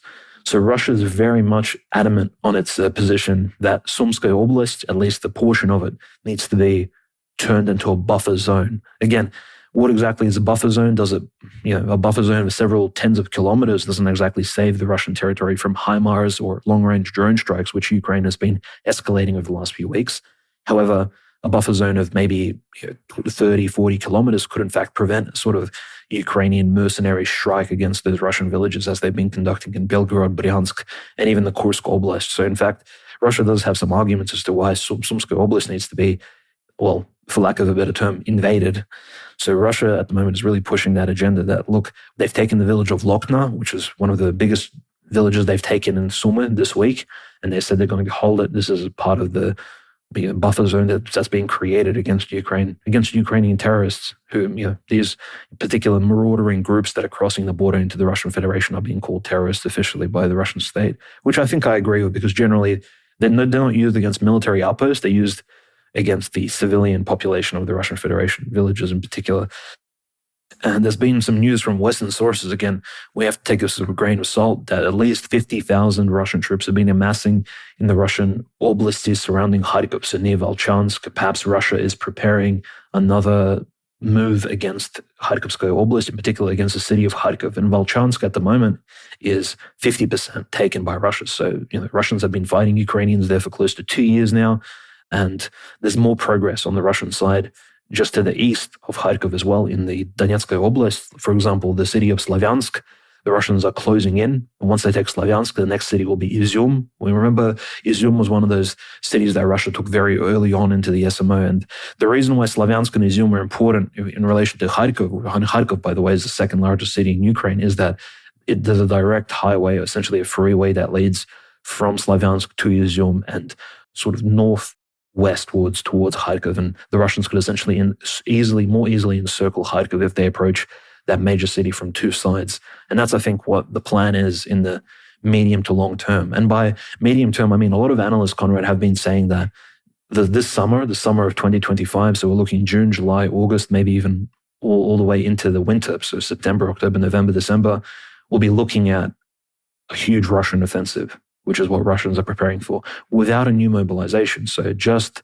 Russia's reserves that it already has on the books, they'll be utilized in order to push the Ukrainians back. And the Russians have been pushing Ukraine back across the board, not just in Kursk, Sumskaya Oblasts, but also in Donetsk. There's some huge territories being taken in terms of significance. The Zelёное Polе in Donetsk was taken. This is a village in Donetskaya Oblast, which is right next to the infamous Dnipropetrovsk Oblast. And why Dnipropetrovsk is famous for and important is because the city of Dnipro next to Zaporozhye is that head of essentially Ukrainian Hasidism. When we look at a map of, say, New Heavenly Jerusalem that the Chabad Lubavitch are trying to build on the territory of Ukraine, this new Khazarian city, Dnipro is the capital of that. It has the largest Jewish community center, the Menorah Center. It has the Rose Synagogue, has a series of tunnels underneath and all kinds of other probably interesting things which are hidden away from the eyes of Gentiles. So Russians are now closing in on the Dnipropetrovsk Oblast. They're about 1 kilometer away. Zelёное Polе is just 2 kilometers removed from that border. And that, of course, places even more Ukrainian interests at risk, and probably more than Ukrainian interests at this point. So it's very interesting how all of this is being escalated. But even the other bad sort of cultural trait we've seen in Russia and Ukraine in particular, Conrad, is the establishment of various, and again, maybe this is just that spirit of the 9th of May that's still ongoing, perhaps lingering since that parade that we have covered in our previous World War Now episode. But the Russians are putting up statues of Stalin in Zaporozhye, for example, Donetsk. There's a Stalin mural that was constructed recently or reconstructed. It was removed in 1965 in one of the Russian metros in Moscow, and it's recently been put up again by the local authorities, and even Orthodox priests are speaking out against that. So a lot of questionable things. And Stalin in particular is a very bad figure that Russians probably shouldn't emphasize in relation to Ukraine, because Stalin himself, the Ukrainians see him as the main causer, I suppose, the man in charge of the Holodomor, which has been this huge, I would say, somewhat quasi-Ukrainophilic myth. And by myth, I mean the Holodomor, the famine, actually did take place, but it wasn't exclusively against the Ukrainian people. It was against all Russians, whether in Kazakhstan, Belarus, the Greater Russia, or Malorussia, Ukraine as well. And the Ukrainians are essentially, again, using the Holodomor myth as a political tool to state that Ukrainian statehood was essentially destroyed by Stalin. So Russians promoting Stalin, this Bolshevik criminal, again, is a very questionable cultural move from them. And the last sort of bit of news that we'll cover is, I think there's been some huge bombardment of Kiev, in particular Russian Iskander missiles. These are long-range ground-to-ground missile strikes by Russia that can fly hundreds of kilometers. There's been a lot of drone bombardments by the Russians and Ukrainians as well. In the last 3 days, we've seen the most drones launched against an enemy state by the Ukrainians in the history, I think, of mankind, in fact. So the most drones launched in, I think, a span of 72 hours. Close to 1,500 drones were launched against Russia. Most of them, again, shot down in a lot of those bordering territories. So the Ukrainian drone production really has kicked into overdrive at this point. There's no real indication that Ukrainian drones are, if they're going to run out, but the Ukrainians are sending waves and waves and waves of drones that the Russian air defense are beginning to shut down. And the Russians have effectively also shot at a major Kiev industrial plant located in the northwestern sector of Kiev. This is within the city of Kiev itself. The city of Kiev is a large sort of metropolis, not that many skyscrapers, but in the northwestern region, there's this huge sort of sector of factories which have been building essentially military material. The Russians suspected that these huge factories and warehouses have been used to store materials for drones, and they bombed them from long range, as well as they've sent drones there to destroy these factories. And now the entire northwestern, there's like an entire suburb of Kiev on fire at the moment because the Russians have struck home, I think, and they've effectively disabled all of those drone production plants, which is, I think, a good thing going into the long term, because we've been seeing so many drone strikes by Ukrainians against civilian targets of Russia that, look, we can't necessarily say that these drones are simply used as military tools. They're being used as essentially vehicles and tools of terrorism. So, yeah, the Russia-Ukrainian war at the moment is progressing in Russia's favor, but we have to just keep in mind, Conrad, that these peace talks are in some ways disfavorable to Russia. There's no way a 30 or 40-day ceasefire will benefit the Russian Federation at all, given the fact that Russia is progressing slowly but surely across literally every single border. Even in Zaporozhye, as soon as the summer begins and the mud sort of settles down, the Russians can begin pushing Zaporozhye northwards. And it doesn't appear that the Ukrainians will be able to do anything to stop that. And in fact, eventually the siege of Pokrovsk will commence. And once that happens, again, we'll see more footage of Ukrainian losses, more, again, Ukrainians complaining that their military leadership is not, the leadership of Syrskyi, the commander-in-chief of the Ukrainian forces, he's not doing enough. And these complaints will reach a sort of a cataclysmic level, because even internally in the Ukrainian government, we can see Poroshenko now is facing internal sanctions. Arestovich from overseas, he's essentially calling Zelensky a dictatorial terrorist of sorts, saying Zelensky has betrayed the Ukrainian people. He's calling for Zaluzhny to return from his ambassadorial seat in the UK and take power. And people are calling for a revolution in Ukraine amongst the Ukrainian nationalistic patriots. So Zelensky isn't in the good books by any account, especially these losses are not improving his internal ratings. So who knows exactly how long he can hold up if the Russian victories continue across the board on the front lines. Now, the pictures of the Russian soldiers with the Russian tricolor and the flags at the Dnipropetrovsk border are, very white-pilling, very encouraging. Russia continues to launch drone strikes from its Zaporozhye bases, from its bases within the new territories, large Iskander strikes on Kiev. So it's clear that they are very serious about, I think you're right, a future sort of offensive. We're also hearing Zelensky fear-mongering about Belarus, saying that sometime later this year, I think it has to do with these Zapad 2025 exercises that Syrskyi and others in the past have warned about. He claims that Belarus is going to get more involved, and that perhaps a strike, involving these buffer zones in Sumy and these other places, perhaps Belarus will also come and play there. So we're going to be watching all of that very, very closely. Obviously, the situation with the negotiations is clear that Putin is stonewalling. Trump says that he's eventually going to meet Putin and it's going to go very, very well. But clearly, the ball is in Putin's court on that front, and he is pretty much in control there. It's clear that even though Trump never wants to seem like he's waiting for someone else to hit him up, it's clear that Putin has sort of surpassed that threshold and is very clearly the one not wanting to just immediately go meet with Trump, which I think is somewhat surprising and a bit insulting to Trump. But we have to move on to discuss the other thing that does have to do with what's going on in the Levant, but ultimately took place in the United States, and that is the not huge, but the very relevant terrorist attack of 2 Israeli embassy staffers. I believe it was at the Jewish Museum in Washington, D.C.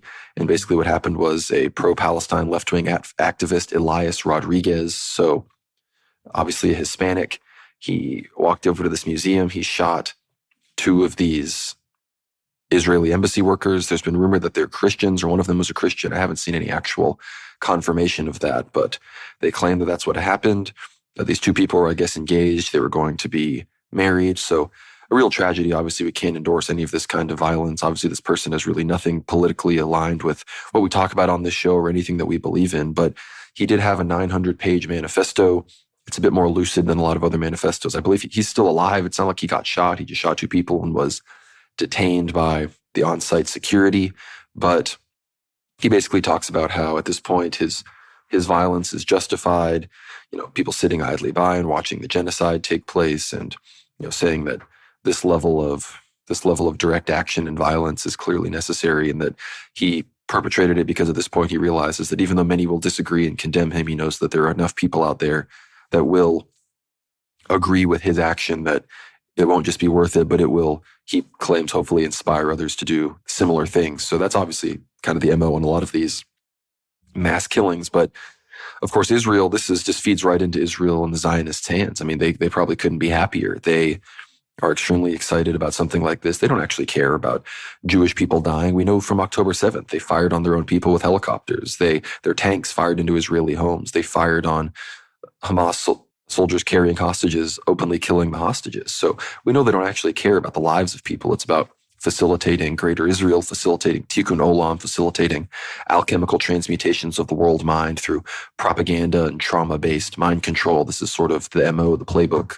Everything about media psyops and military psyops that we understand come from this. And, ultimately this is going to feed right into that. And of course, Trump, people in the DC area, they're immediately going to use this to criminalize more and more and quote unquote anti-Semitism, anti-Zionism. Benjamin Netanyahu came out and said that because that's the protester, the shooter, he said free Palestine after he killed them.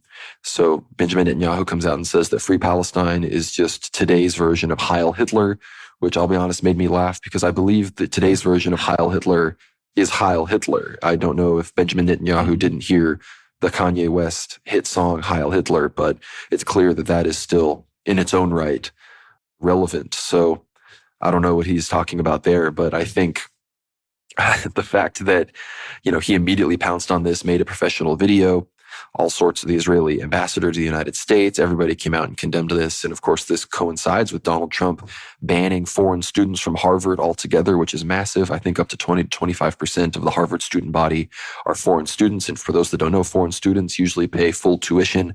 We're talking at this point, well over 6 figures for these big elite private schools. So 25% of the student body paying by far more than most of the domestic students. This is going to be a huge blow to Harvard. Obviously, some of the Ivies are trying to stand up against this. And look, if we could have banned Harvard from taking foreign students this whole time, I'm very frustrated because these schools have been hotbeds of anti-white, anti-Christian, anti-patriarchal propaganda. And I know everyone's been making this point. I'm not the first one to say this, but that's what we should have done this for. We should have shut down the universities, persecuted them, seized their endowments, prevented them from being these international hubs because of all the nonsense that was going on in the 2000s and early 2010s, not because they suddenly were the central points for protests against the genocide in Gaza. This is just absurd.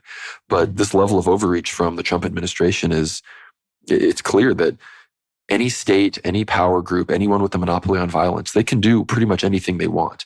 It all just depends on if you have the go-ahead from money power, from world Jewry.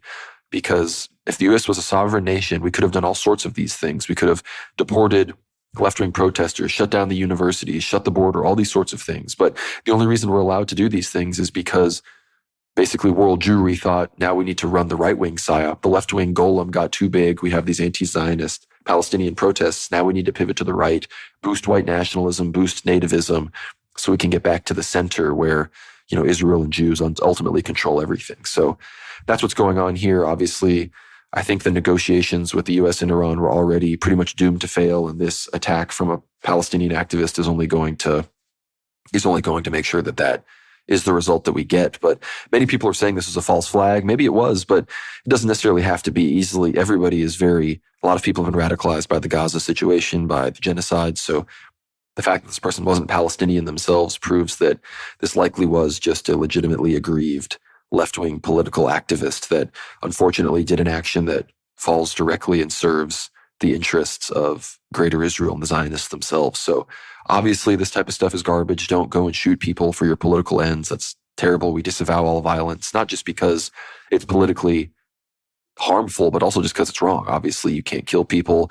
You will go to hell if you do not repent. You will have blood on your hands. Even if you do repent, you'll need to spend a life of prayer, making sure that you atone for the evil that you did in spilling innocent human blood. Because again, maybe you don't consider these people that were shot innocent, but they were not parties to a military conflict. They themselves were not involved in any kinetic warfare. They held no weapons. These are not people that you can act as judge, jury, executioner and decide that they're somehow complicit in some sort of metaphysical idea. That's what the Jews do in Palestine. That's what the Zionists do to the Palestinians. They claim because they allowed Hamas to remain in power that every man, woman, and child in Palestine deserves to be genocided. So we can't sink to their level and become worse than them by doing this sorts of terrorism. So completely disavow, and this idiot has done nothing more than basically facilitate a rapid escalation that Israel can now take advantage of on its own front because of, again, Jewish outrage and now sympathy from the international media. But if you have any thoughts on that terror attack, Dimitri,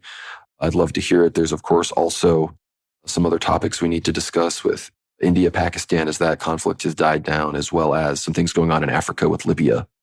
Yeah, of course. Look, yeah, I completely agree with you. It's similar to the Aaron Bushnell situation, although with Bushnell, it's clear that he was a victim, right? As much of the conflict taking place in Palestine, Israel, he was a young American serviceman. He didn't exactly understand. He probably wasn't red-pilled on politics as much as we are and our listeners, and he probably didn't understand exactly why his country was supporting a genocide, and he overreacted in that particular fashion. This fellow, however, most likely knew, he seemingly knew better, and the way out of his frustration was to commit murder, to homicide, to innocent people. So clearly, as you said, Conrad, not the way out, and just completely overblown reaction, which is very bizarre. And he most likely was a liberal as well. Obviously, as we said, the kosher position is to support Palestine through a liberal lens, which I think he was. And some people are calling him. They're like, "Oh, Rodriguez, this is a Sephardic character." But at this point, irrespective of his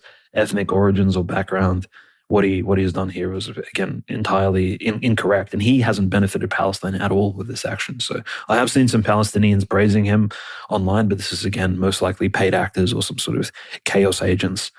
But I just wanted to mention Libya, Conrad. In particular, I've been following these stories for the last 2 weeks with heightened attention because about 5-6 days ago, there's been an interesting story put out to the media, apparently coming from the Trump administration. Nothing officially confirmed. However, there appears to be a plan to move up to 1 million Palestinians to Libya, which sounds like the new Somaliland story. Interesting. Why aren't the Palestinians being, for example, given a home in Saudi Arabia or Dubai or Qatar, right? It's because these countries don't want radicalized and traumatized Arab Sunni citizens to, again, bring so-called instability into their nations, but they're happy to send them to essentially a third world country, which literally to date still has some form of Islamic slavery. They're willing to send these poor victims of genocide to a country which is barely standing up which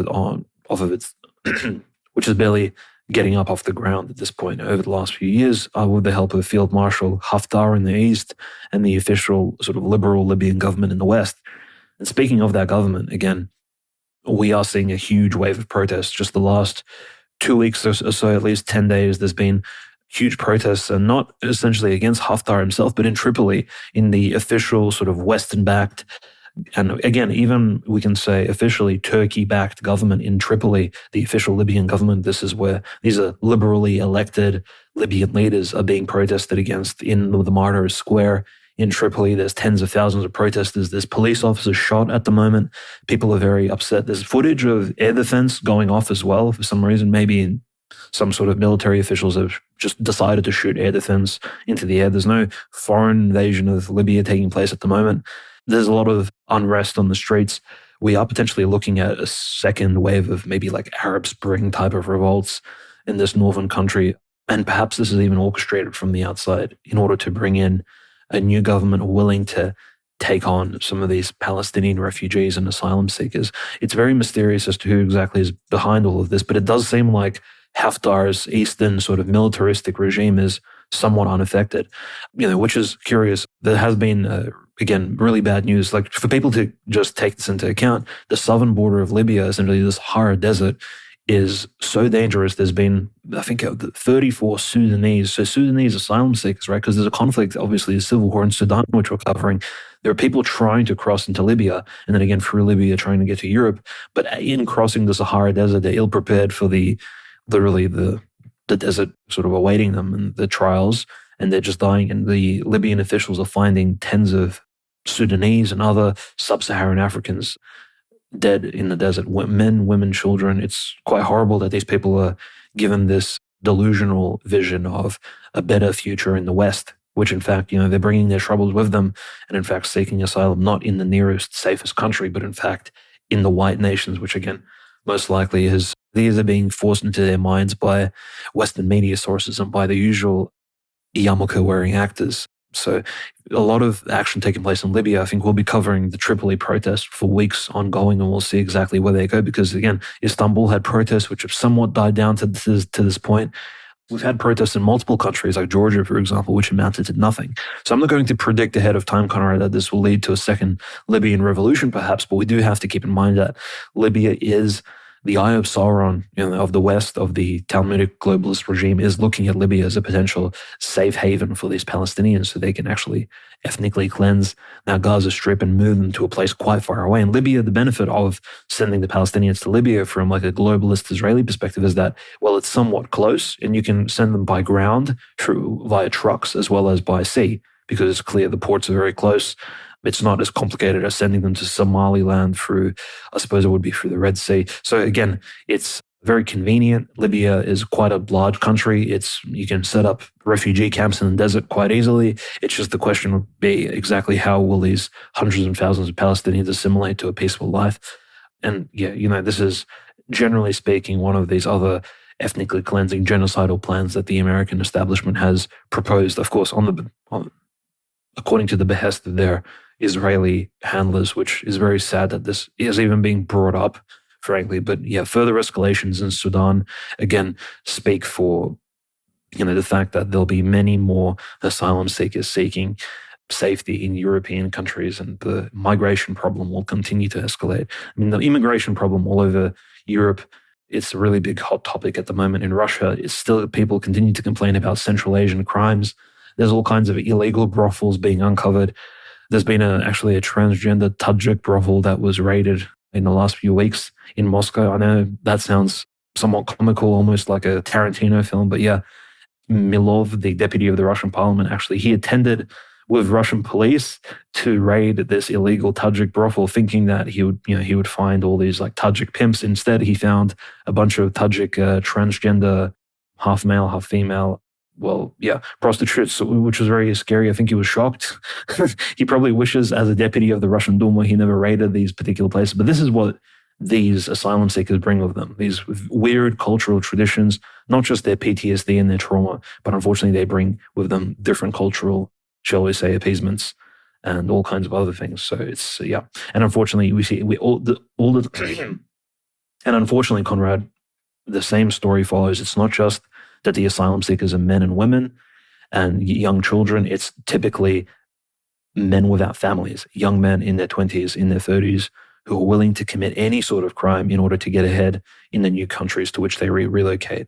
And I think in the Libyan situation will be very interesting to follow to see exactly how the Tripoli Western-backed liberal government fears, as well as General Field Marshal Haftar, who, again, has very warm relations with Lukashenko. I mean, he physically looks like Lukashenko as well, and he can speak fluent Russian. He's a very interesting character. He has many sons, just like Lukashenko. He's literally, he could be the Libyan Lukashenko if he ever came to power and became this new Gaddafi figure. We'll exactly have to see how he plays his hand following these protests. He could technically unite all of Libya into one powerful authoritarian country. And again, Libya could be prosperous in the near future, I think, as long as it retains some sort of independence and doesn't play to the tune of these Western overlords who seek to flood Libya with asylum seekers, not just from sub-Saharan Africa and Sudan, but also potentially from Palestine itself. No, that's very true. And you mentioned the Sudan situation. Of course, Trump and the Americans and more Westerners have recently accused the Sudanese junta, the official Sudanese government that's still recognized, that has been retaking Khartoum and has recently been beating the rapid support forces. Trump has accused them of genocide, of war crimes, of crimes against humanity, which very coincidental timing. A few days after Trump and the Americans sign a $1.4 trillion investment deal with the United Arab Emirates, suddenly the U.S. comes out supporting the UAE on their side of this conflict. You know, of course, the UAE is denied supporting the RSF. The RSF has denied committing war crimes, despite the fact that the case against them is much stronger. And many groups in the area have brought accusations against the UAE for supporting the RSF and disrupting what's going on in Sudan. Because the UAE, again, for those that don't know, is by far the number one Islamic supporter of Israel in the United States. They far surpassed Saudi Arabia, anybody else. They are the number one Shabbos Goy in the region, even more than Egypt and any of these other countries who get these big payoffs. So very embarrassing for the Emiratis. But of course, you know, money talks. So it appears they've gained a friend in the West. Donald Trump, of course, is a big friend of the Arabs in the Gulf. So that's obviously what's going on there. But the other big news from Africa before we move on to some church news is, I'm sure everybody saw the Trump confrontation with Cyril Ramaphosa, the president of South Africa, the head of the African National Congress, which of course is the successor to Nelson Mandela and his revolutionary, you know, anti-apartheid regime that has been in charge in South Africa for decades at this point. And Donald Trump, of course, after 59 Afrikaners, Boers, white South Africans were given refugee status and brought into the United States. Of course, all the liberals were criticizing this. It was a big form of debate in the political world. Even Marco Rubio called out, you know, Tim Kaine and others he's like, you only don't like these refugees because they're white, which is very true. The left, the people who love refugees suddenly have a big problem with letting 59 people in because literally of the color of their skin. So obviously we already knew that the whole refugee thing is nothing about compassion. It's just about the Jewish great replacement, and a bunch of hapless goyim have been tricked into thinking it's some humanitarian issue, and that, you know, gets into the fact of why whiteness has been alienated and demonized. So people, you know, will happily encourage and cheer on their own replacement demographically in their own homelands. But what Trump basically did, of course, everyone saw the video, was he explained there was a white genocide in South Africa, how the Boers are being killed, the farm murders, and then he lowered the lights and made Ramaphosa watch a video clip montage of Julius Malema, other leaders talking about how they want to kill the Boer, how they want to slit the throat of whiteness, how they need to actually kill white farmers, they need to seize white farmers' land without compensation, singing the song Kill the Boer, the White Farmer. And then he shows, you know, hundreds and hundreds of headlines of all of the brutal, gruesome farm murders where people are decapitated, people are murdered in front of their family members, children are drowned in scalding hot bathtubs, all sorts of just horrible, evil things that, again, if you've been involved in right-wing politics like I have, I mean, I remember going to American Renaissance in 2018, and we had people from AfroForum, some of the, you know, more original Boer, you know, white South African activists came and spoke there. And this was before this was a mainstream topic. This was before, you know, Lauren Southern made her documentary. This was even before Donald Trump tweeted out, I think in 2018, 2019, at some point, he tweeted out something in favor of the white South Africans. But now he's come full circle and he's talking about white genocide and saying all this stuff, which again, very encouraging. I think this is moving the Overton window very definitively. I think it's a very important task. And a lot of people have been discussing it though. However, the reason it happened, of course, the reason it was allowed to happen was because South Africa is a big geopolitical enemy of Israel and the Zionist regime. South Africa is prosecuting a genocide case against Israel in the International Court of Justice.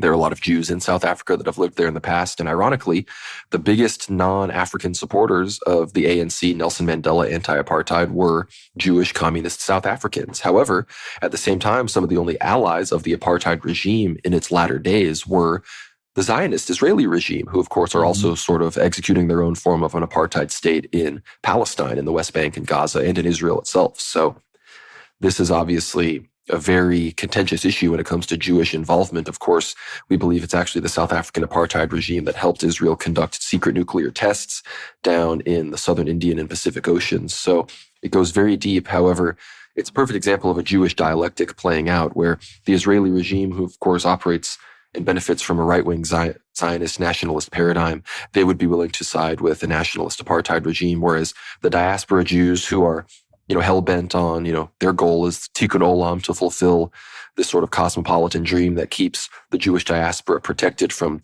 nationalism occurring abroad. They then facilitated the destruction of the apartheid regime, supported Black nationalists, and ostensibly support the farm murders themselves. So it's how the Jews dialectically play both sides when it comes to their own homelands, their own people, their own communities.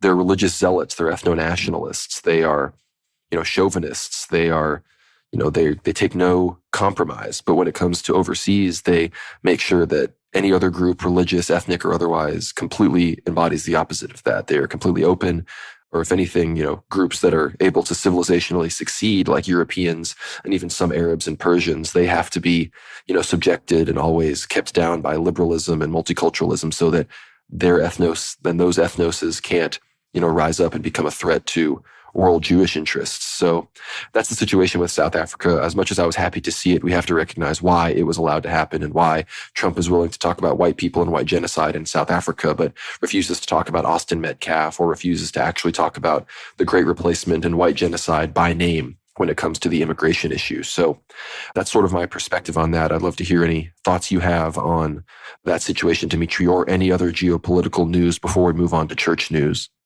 Yeah, I think the only story we really need to mention is, and many people will, of course, find this troubling, the loss of course, George Simeon at the Romanian elections, which, now he's trying to challenge these results in the courts, but I'll just pass on the electoral results here. So the winner of the Romanian presidential election, the second round of it, is Nicos Jordan. So this is a centrist, I guess, maybe center-left candidate, again, very moderate. We did say that, if Georgescu was to be completely ousted, the voter base would be split. And this is, I think, exactly what took place.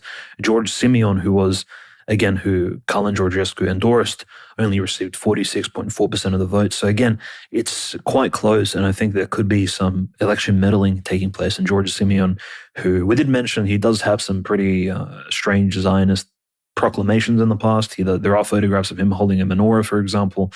These things can be somewhat set aside, given the fact that how strongly international, and I guess the liberal community was at simply not allowing any right-wing candidate to sort of win in Romania. I think it's worth highlighting that. In particular, a very interesting tweet took place. The head of Telegram, Pavel Durov, who is still living in France at the moment, he actually tweeted something very interesting. He said that the French government approached him and asked him to intervene and block or at least destroy some of the Telegram channels belonging to right-wing Romanian patriots who were apparently manipulating the Romanian election from France and from other EU countries. And he said he wouldn't do that because he's pro-free speech. So Pavel Durov coming out essentially in support of free elections, free speech, transparent voting, and actually not being led on a leash by the French government. Interesting that he came to the public, to X Twitter, in order to speak up to the fact that France was, Masonic France was trying to influence a foreign election. I would never have guessed. But yes, unfortunately, the second round of elections was lost by George Simeon. So we hope that, the Romanian courts actually begin looking into it because, again, he's claiming that there was direct foreign interference, most likely by EU liberals, maybe even America or those countries that seek to retain Romania as this massive military NATO base, essentially on the borders of the former Soviet Union, Russia, Ukraine. That's essentially Romania's role. There's no respect that these people have to the Vlachs or the Romanian people, the former Dacians and all kinds of other ethnic minorities that live in Romania. The West simply wants to use Romania as a tool, right? They don't really care about Romanian independence. And unfortunately, Romania's history has been incredibly troubled. It was always used as a essentially as a weapon, both by the Holy Roman Empire in the past, the Kingdom of Hungary, for example, and even the Ottoman Empire when they've conquered Romania every now and then, and when they've occupied Romania for close to 300 years at some point. Romania has always been that in-between crossroads nation, which has been a huge dividing factor for Europe, whether or not it's the Ottomans against the European Germans, or it's, again, the Russians and the West during the Cold War. So I think Romania's history will continue to be super divisive, and hopefully this largely Orthodox Christian population will gain some sort of independence in the near future. So that's, I think, a very clear statement, Conrad, by the international Western community, by the globalists, that, we will continue to hold on to Romania as long as the Russo-Ukrainian conflict will continue, because it's just too much leverage to give up at this point. No, it's very unfortunate. And I think Helen Georgescu, he probably would have fared better. He's obviously why they prevented him from running and allowed someone like Simeon to run. But between the French so brazenly trying to interfere, it wouldn't surprise me if the amount of ballot stuffing was substantial. However, the numbers prove that it likely was probably a loss from him, even when you remove a lot of the fraud, which is, unfortunate. But again, obviously the energy in Europe is on the right-wing populist side. They have to, rig democracy to get these sorts of outcomes. And, despite the fact that we had the victory in Germany where the AfD is no longer designated terrorist organization, at least the Western portion of the AfD, unfortunately, Germans who were attempting to go speak at the Remigration conference, which I think was supposed to be in Italy, but ultimately ended up being in Vienna or the other way around. I can't remember the details, but, Martin Sellner, these others, Eva Vlardingerbroek, Dries van Lingenhoven, a lot of these European nationalists were at this Remigration conference to advocate for the deportation and removal of immigrants from Europe and returning them to their home countries. Many German activists trying to attend this were not allowed to leave Germany. Like, they were restricted from leaving their own country at all to speak at this. So again, the tyranny in Germany, the persecution for thought crime and whatnot continues to escalate dramatically. So we have to thank our lucky stars, those of us that live in America, that we aren't in Europe, because it is so much tougher on the free speech and freedom of assembly fronts. But to move on, we got to talk about our final stories here, which unfortunately some very bad news. In my opinion, this is one of the most black-pilling, depressing stories I've covered on this show. Of course, notwithstanding the amount of horrible death and genocide and war that's been going on, obviously that is grievous in and of itself, but that's what we cover. But as far as stories that don't involve, actual death of human beings, this is one of the most depressing things I've reported on. This is from Ortho Christian. It says, Cypriot Synod removes Metropolitan Tychikos from Paphos Cathedra. At an emergency session today, the Holy Synod of the Orthodox Church of Cyprus resolved to remove His Eminence Metropolitan Tychikos as ruling hierarch of the Diocese of Paphos. The Metropolitan, who was consecrated to the episcopacy just over 2 years ago, was called before the Synod to respond to a number of accusations. Though he has been deposed from the Paphos Cathedra, he remains a bishop and a member of the Holy Synod, reports Romfea. He is now considered a vicar of the Paphos metropolis and is placed at the disposal of the church, which will utilize him as it deems fit. Paphos holds a place of honor in the Cypriot Church. The current primate, Archbishop Georgios, and his two predecessors all served as metropolitans there before ascending to the archiepiscopal throne. Metropolitan Tychikos previously served as a proto-syngelos of the Diocese of Paphos, while Archbishop Georgios was ruling hierarch there. Nevertheless, since being enthroned in March 2023, he has had several disputes with the Archbishop. Initially, he refused to concelebrate with him because he rejects the primate's stance of communion with the Ukrainian schismatics. Metropolitan Tychikos and His Eminence Metropolitan Neophytos of Morphu are the only Cypriot hierarchs who continue to hold to a firm Orthodox stance on the matter. Metropolitan Tychikos also condemned the compulsory sex ed curriculum in Cypriot schools that begins in preschool, while Archbishop Georgios praised it. More recently, the Archbishop has taken offense at Metropolitan Tychikos for various other issues involving opposing stances on ecumenism. One major issue was bringing the skull of the Apostle Paul to the Paphos from the Vatican. It was agreed to bring the relic years ago when Archbishop Georgios was still Metropolitan of Paphos, but Metropolitan Tychikos refused to allow it to be brought, saying experience shows that such visits inevitably lead to joint prayer with heretics. Archbishop Georgios expressed bewilderment, saying Metropolitan Tychikos had never talked about heretics before. He believes someone must be controlling the Metropolitan, forcing him to take such outdated stances. It has also been reported that Metropolitan Tychikos refuses to allow mixed marriages between Orthodox and non-Orthodox Christians, though he says he does allow them, but urges the non-Orthodox spouse to become Orthodox first. Another issue mentioned in Orthodox media is that the Metropolitan teaches that all converts should be baptized. For Archbishop Georgios, who says the Church of Cyprus must follow the Patriarch of Constantinople's course of reconciliation with the Catholic Church, such stances are a return to the Middle Ages, quote unquote. So this is horrendously depressing. Metropolitan Tychikos is a wonderful hierarch. I had the privilege of meeting and speaking with him in Paphos, of staying at his metropolis with him, and many people love him. He is considered a saintly man. Many people believe he's a hero of the faith. And people have already pointed out the similarities between this persecution and the persecution of Saint Nectarios when he was, of course, a bishop in Alexandria. So, of course, Metropolitan Tychikos is building up a heavenly reward for this persecution by the Church of Cyprus. Unfortunately, like many other Greek churches, the Ecumenical Patriarchate and the Alexandrian Patriarchate in particular, as Elder Ephraim said, they continue to roll around in their own muck. And this is something that, unfortunately, if they don't repent and get their act together, this is where the prophecies and the things that we talk about start to get very bad. We know there are contingencies. There are situations where there will be a better or a worse outcome depending on the repentance of the Orthodox people. And these sorts of things happening are clearly a sign that the people aren't repenting and that the hierarchs themselves aren't repenting and praying. And unfortunately, some of the more dramatic and worst case scenarios could be unfolding here, because I very much view Metropolitan Tychikos as part of that new crew of the ship that St. Porphyrios prophesied coming to right, everything that's going on right now. Of course, Elder Dosithios of Mount Athos, a very well-known hierarch, a very well-known saintly abbot of Athos. He came out and harshly condemned the Church of Cyprus, praised Metropolitan Tychikos, praised him for undergoing this suffering. And again, I don't know if it's too late. I don't know if they're able to reinstate him. He's obviously still a bishop, so that's good. He wasn't laicized or removed, but it's clear that the Cypriot church is very much compromised.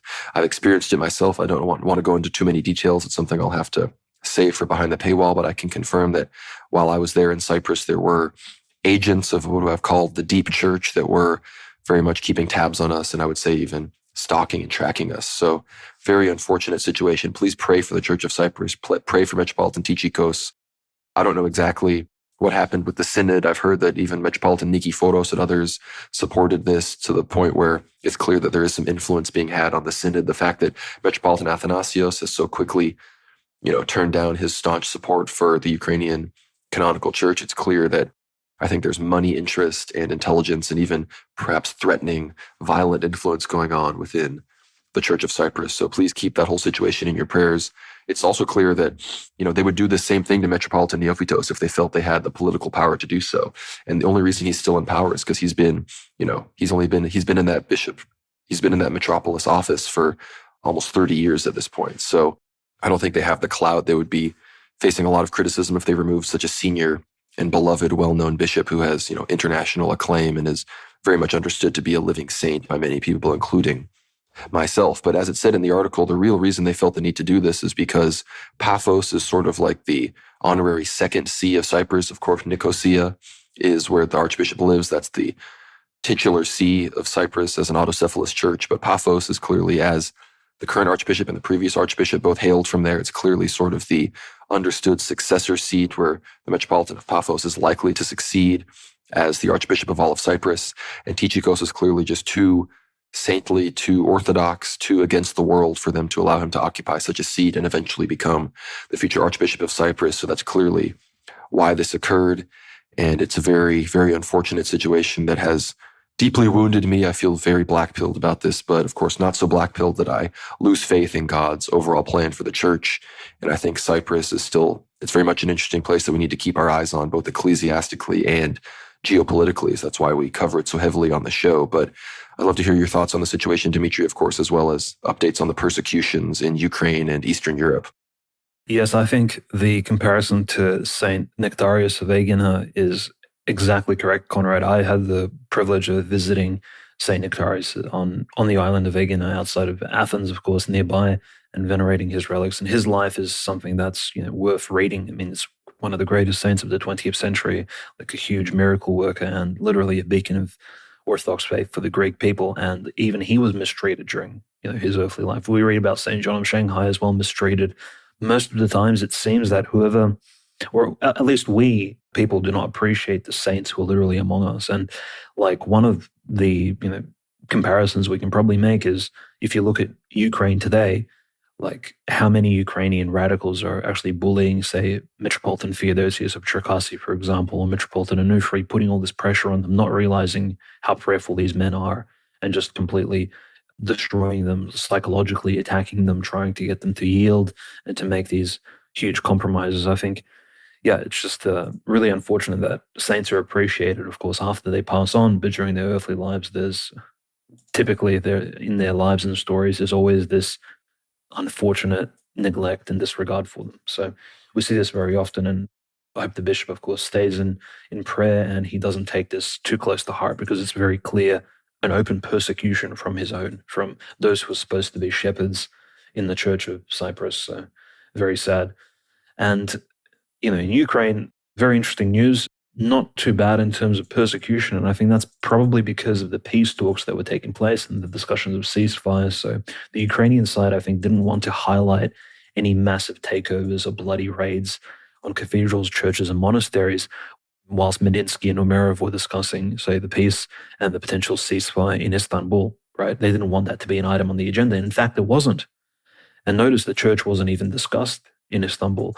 And someone actually brought that question up to Foreign Minister Lavrov. He was having essentially like a press conference Q&A in Russia, and someone asked him, well, why wasn't the Orthodox Church brought up at the Istanbul meeting? What is the position of the Russian Federation on the Orthodox Church? And Lavrov replied, and I'll read this reply here. He says, I want to assure everyone present that Russia will not abandon the Orthodox people in Ukraine in their time of need, and will ensure that their lawful rights are respected and that canonical orthodoxy regains its central place in the spiritual life of the people on Ukrainian lands. The guarantee that these goals will be achieved lies in the Russian Federation's stance on a just resolution of the Ukrainian crisis created by the West. This position was once again clearly reaffirmed yesterday by President Putin following his phone conversation with US President Trump. So very strong. Interesting. Lavrov mentioned that during Trump and Putin's 2-hour conversation, they mentioned orthodoxy in Ukraine. This is the first time I'm hearing about this, but that's a huge key statement, because this is one of the main concerns I think we have for the future of Ukraine. Even if Ukraine is divided, split into two, what will happen to that western part of it and to the Orthodox Christians, for example? So huge consideration there. And in fact, Lavrov, I'll comment on another thing he said recently. Well, as we know, on the 14th of May, Pope Leo XIV, the new Pope of the Roman Catholic Church, met up with his first presidential delegation. And guess which country the delegation came from? Ukraine, of course. Zelensky and Yermak and all these other folks met up with Pope Leo XIV, and Zelensky gifted an icon of the Theotokos and the young child Christ to the Pope. I don't even want to call this an icon. It was essentially a painting on a lid of a munitions box gifted to the Pope. Again, similar to that blacked out Madonna that he gifted to Pope Francis. Again, was Zelensky a Talmudic Jew, would know about Orthodox iconography? I'm not too sure, but I doubt these icons were created in the full canonical tradition of the Orthodox Church. And I think Pope Leo XIV, I think on the inside, even he cringed a little bit about all of this. But how does this relate to Lavrov? Well, in the same Q&A, somebody proposed, well, how about just like the Iranian US nuclear talks, how about Russia and Ukraine has their next peace talk round 3 in the Vatican City, for example, with the Pope maybe like overseeing it for some reason. Maybe there's this air of neutrality will sort of benefit Russia and Ukraine together. And Lavrov adamantly refused. He said the Vatican is not an appropriate place where two Orthodox peoples should be having a discussion. Very interesting answer, Conrad. And, we talked about this off air a little bit because, well, if the Vatican and Rome is not an appropriate place for two Orthodox countries to discuss matters of diplomacy and international relations and peace talks, then how is an Islamic Sunni country which supports essentially Wahhabi terrorism like Qatar, Doha, why is that an appropriate place? Or why is Turkey, Istanbul, or Ankara appropriate places to discuss diplomacy? Again, it doesn't really make sense from a multipolar position. However, if Lavrov meant this particular angle, then again, he would be incorrect. But if Lavrov dug a little bit deeper, and if he's aware of Orthodox Christian history, perhaps what he was referring to is the fact that in 1595 and in 1596, the Brest Union that took place in Western Ukraine, which again, when the Roman Catholics, through their state of the Commonwealth of Poland and Lithuania, attempted to destroy the Orthodox Church in Western Ukraine by creating Uniatism, which we covered on a very early episode of 88th Hour, episode 12. So go back to July 2023, rewatch that episode or re-listen to it. It's worth the information because this is essentially when the idea of Ukrainianism was essentially created in that early sort of late 1500s period. And essentially, you can almost say that Ukraine as a state idea separate from Russia was created by essentially the Roman Catholic Church. We can officially say it was Roman Catholic agents who created that division amongst the Russian people in the first place. And if Lavrov was referencing that historical account, then his statement against the Vatican is very strong, because it shows that the Vatican is not, in fact, a neutral ground. It is very biased indeed. And Lavrov, I think, in his wisdom, kind of gave a very open-ended answer, and we can interpret it either way, hopefully. And hopefully he meant, he was referencing the Union of Brest and Unionism in general, which would have been a very powerful move from him. And we just have to mention that since the 20th of May, and this is somewhat more somber, unfortunate news, there's been a lot more pressure on the Ukrainian Orthodox Church, the canonical Church of Metropolitan Onufry.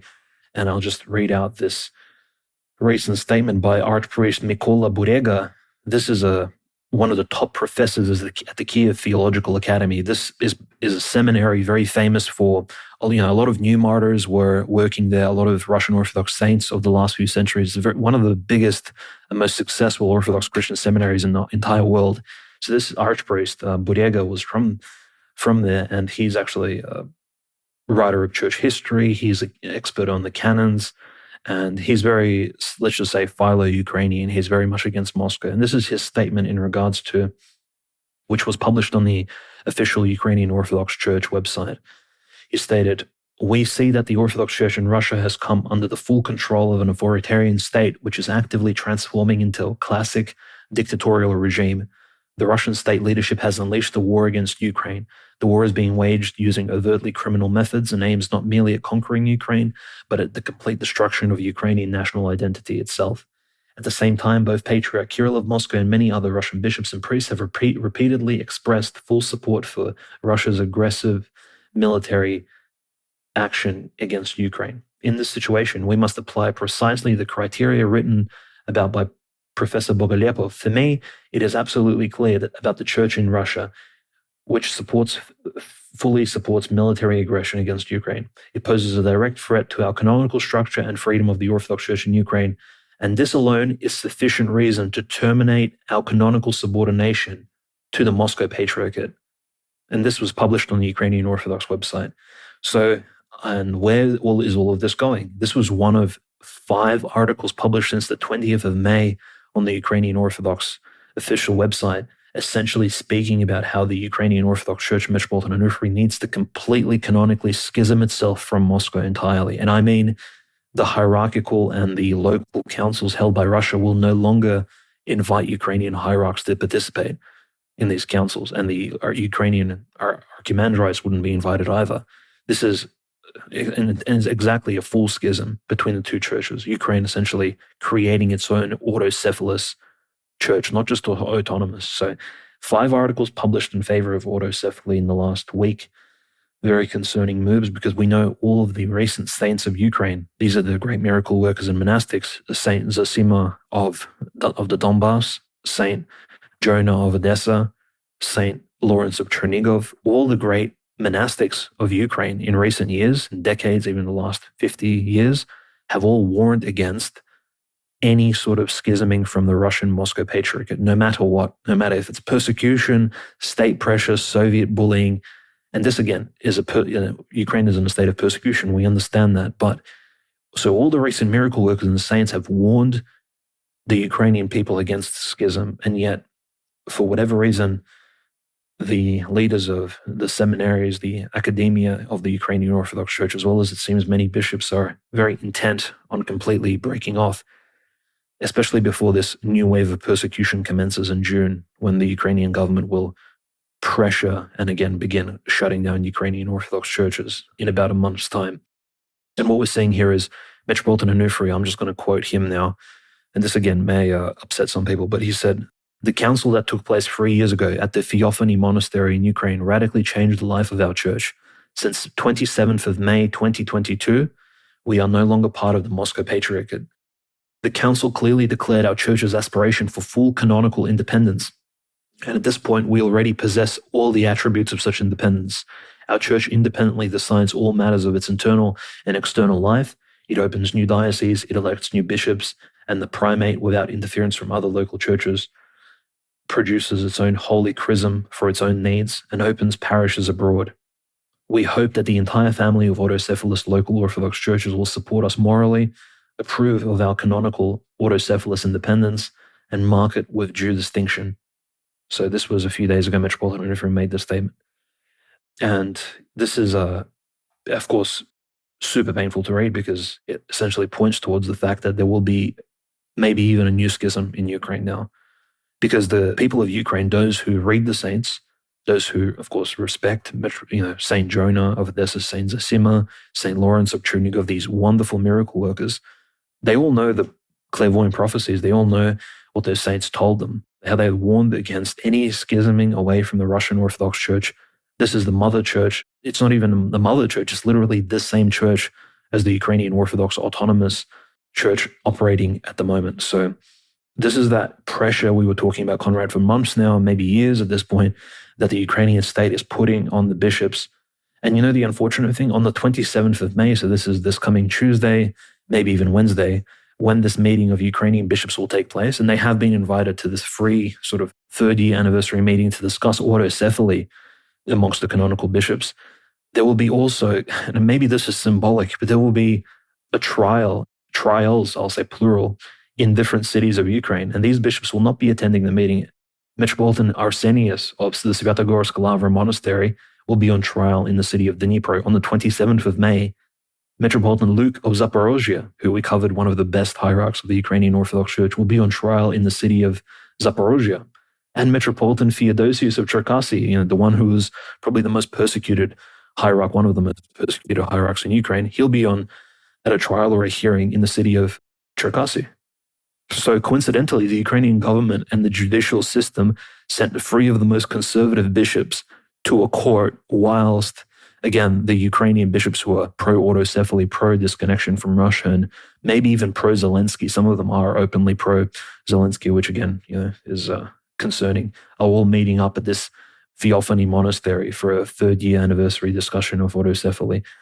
Very concerning news. I'm sure we'll have more to talk about next week when, we'll have a resolution of this meeting of bishops of Ukraine. And we have to pray very much, not just for these 3 bishops that I mentioned that are on trial, but also for the Ukrainian leadership of the canonical church, for them not to make any rash or drastic decisions that will essentially alter the fates of many Orthodox Christian people in Ukraine, especially in this current state of warfare, which is deciding not just the physical lives, but I think the spiritual state of tens of thousands, hundreds of thousands, and maybe perhaps even millions of people. So incredibly concerning news out of Ukraine. And we understand the people behind this is the Zelensky government, this is the Mike Pompeo-backed OCU. They're all putting in super intense pressure on the canonical church in order to make these mistakes. And they want them to completely disconnect from the Moscow Patriarchate, which is, again, would be entirely anti-canonical. And we've already spoken about how they're banning, for example, certain Russian saints who are too Russian in nature. For example, Saint Elizabeth Romanov, the Romanov martyrs, they're not mentioning them in their prayer books anymore. These are the canonical prayer books, by the way, because these saints are too Russian for Ukrainian churches to be commemorating. Again, this is, I don't like using the word ethnophilatist, but there's a lot of very concerning tendencies coming out of some of these very pro-Ukrainian, quasi-Banderite canonical church leaders. And I just pray that Metropolitan Onufrian finally sort of puts an end to all of these discussions and hopefully doesn't strive for autocephaly, and that Russia actually applies enough pressure on the Ukrainian government to end persecution. But I doubt that will happen by the time you're listening to this recording. So yeah, extremely concerning news out of Ukraine. It seems that, time has almost run out for the canonical church in terms of, June is coming up. The persecution is going to restart in full force, and Ukraine is far from being liberated in its entirety. We have to keep all those people in our prayers. Yeah, I know we say that every show to pray for the schism and pray for those persecuted, but you really need to. You need to make sure you've added the church in Ukraine and the healing of schisms to your prayer rules in the morning and the evenings, because it's more important than you can realize. It's the most important thing we can do regarding this, front of World War III, as it were. But as Elder Dosithio said when he was denouncing the powers that be that deposed and removed Metropolitan Tychikos, it ultimately is these Jewish Freemasonic forces, whether it's in Ukraine or in Cyprus or in the Ecumenical Patriarch or in the Holy Land, that are persecuting the church and making sure that the church can't stand, as the catechon, and that a real, even an imperial catechon could even emerge properly from the body of the church, from the church militant itself. That is the goal of world Jewry, is to make sure that that doesn't happen. So you need to keep the whole situation in your prayers. The only other church situation we have, of course, is our favorite Moldovan bishop, Archbishop Marcel of Balti and Felesti. He was, of course, blocked twice from flying to Jerusalem to retrieve the Holy Fire. And apparently just yesterday, he was prevented from going on pilgrimage to Turkey to venerate the holy places associated with the life of St. Nicholas, the wonder worker, of course, everyone's favorite St. Nicholas. This is according to Ortho Christian. He was detained at the Chisinau airport. And following the initial incident, the Office of the UN High Commissioner for Human Rights said it would look into the matter.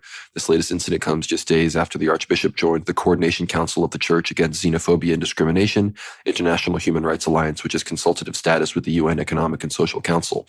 And I'm sure that has to do with discrimination against Russians and other things in the area. But His Holiness Patriarch Kirill of Moscow and all Russia recently spoke about the harassment of Archbishop Marcel as just one element in the persecution of the Russian Orthodox Church in Moldova and throughout the Baltics. And of course, Patriarch Kirill talked about the persecution in Estonia, the persecution in Moldova, and of course, the obvious persecutions in Ukraine in a recent address, which everyone can look up on Ortho Christians. He specifically stated that persecution of our church, which were initiated by anti-Russian forces in Western countries, are currently being attempted to be implemented in addition to Ukraine, in Moldova, and the Baltic states, especially in Estonia. So Patriarch Kirill is very much aware of everything that's going on and is, of course, calling on people to pray and make sure the situation gets resolved, which unfortunately, and I think he's more aware of this even than we are, that the best way that this ends smoothly is total Russian victory on the battlefield, which people say that makes us propagandists to say that, but it's just the objective reality on the ground. So unless you have any final words, Dimitri, I think we have covered all the bases. I want to make sure everybody subscribes on the Substack, worldwarnow.co, worldwarnow.substack.com. That's how you can get behind the paywall, hear all of our Ether Hour episodes, including Dimitri's recent deep dive on the reality of, the sort of world Jewish criminal network, Jeffrey Epstein, 9/11, all these sorts of things with Ryan Dawson, who is a very well-known researcher on all of these topics. I know I was a bit sniffly and a bit off my ball today, so I apologize if this wasn't the smoothest show, but I'm getting back into it after a long time of travel and getting sick and giving talks and, not doing the show for a few weeks. So I appreciate everybody for bearing with me. Be sure to follow us on X at @WorldWarNow_. Follow me on X at GnomeRad. Follow Dimitri at WWN Host. Be sure to follow us on Telegram, World War Now Telly. Subscribe to the YouTube channel, World War Now. I will be back very soon to doing the regular World War live streams, which are every Tuesday evening at 7:45 p.m. Central. So be sure to check that out. Also, be sure to get to the World War Now Discord channel. The links to that are down below. We're going to be doing more and more stuff there, including hopefully some weekly voice chats with everybody in the Discord. So that's a great way to stay in touch with us and stay on top of the news. We get in there and talk with people regularly. So if you ever have any actual questions and you want to just, talk, shoot the breeze a little bit, check out the Discord. Be sure to get behind the paywall again, $7 a month. It keeps the lights on here at the World War Now bunker.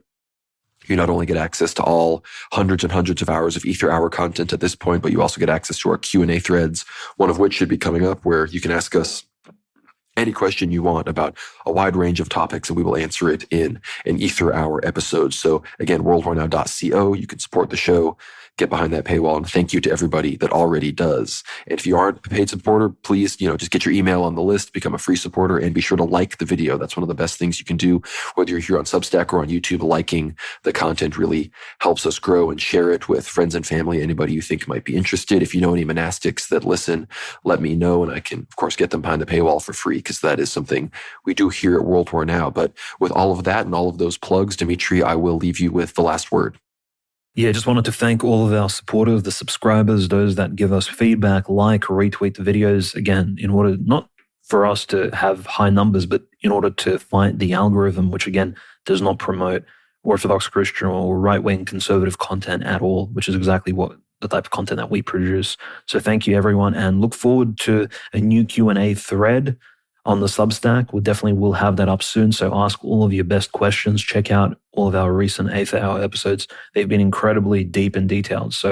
And we'll have some really good interviews coming up for you guys. So check that out. And again, we appreciate all of your support. Thank you, guys. We will see you on the next one. God bless.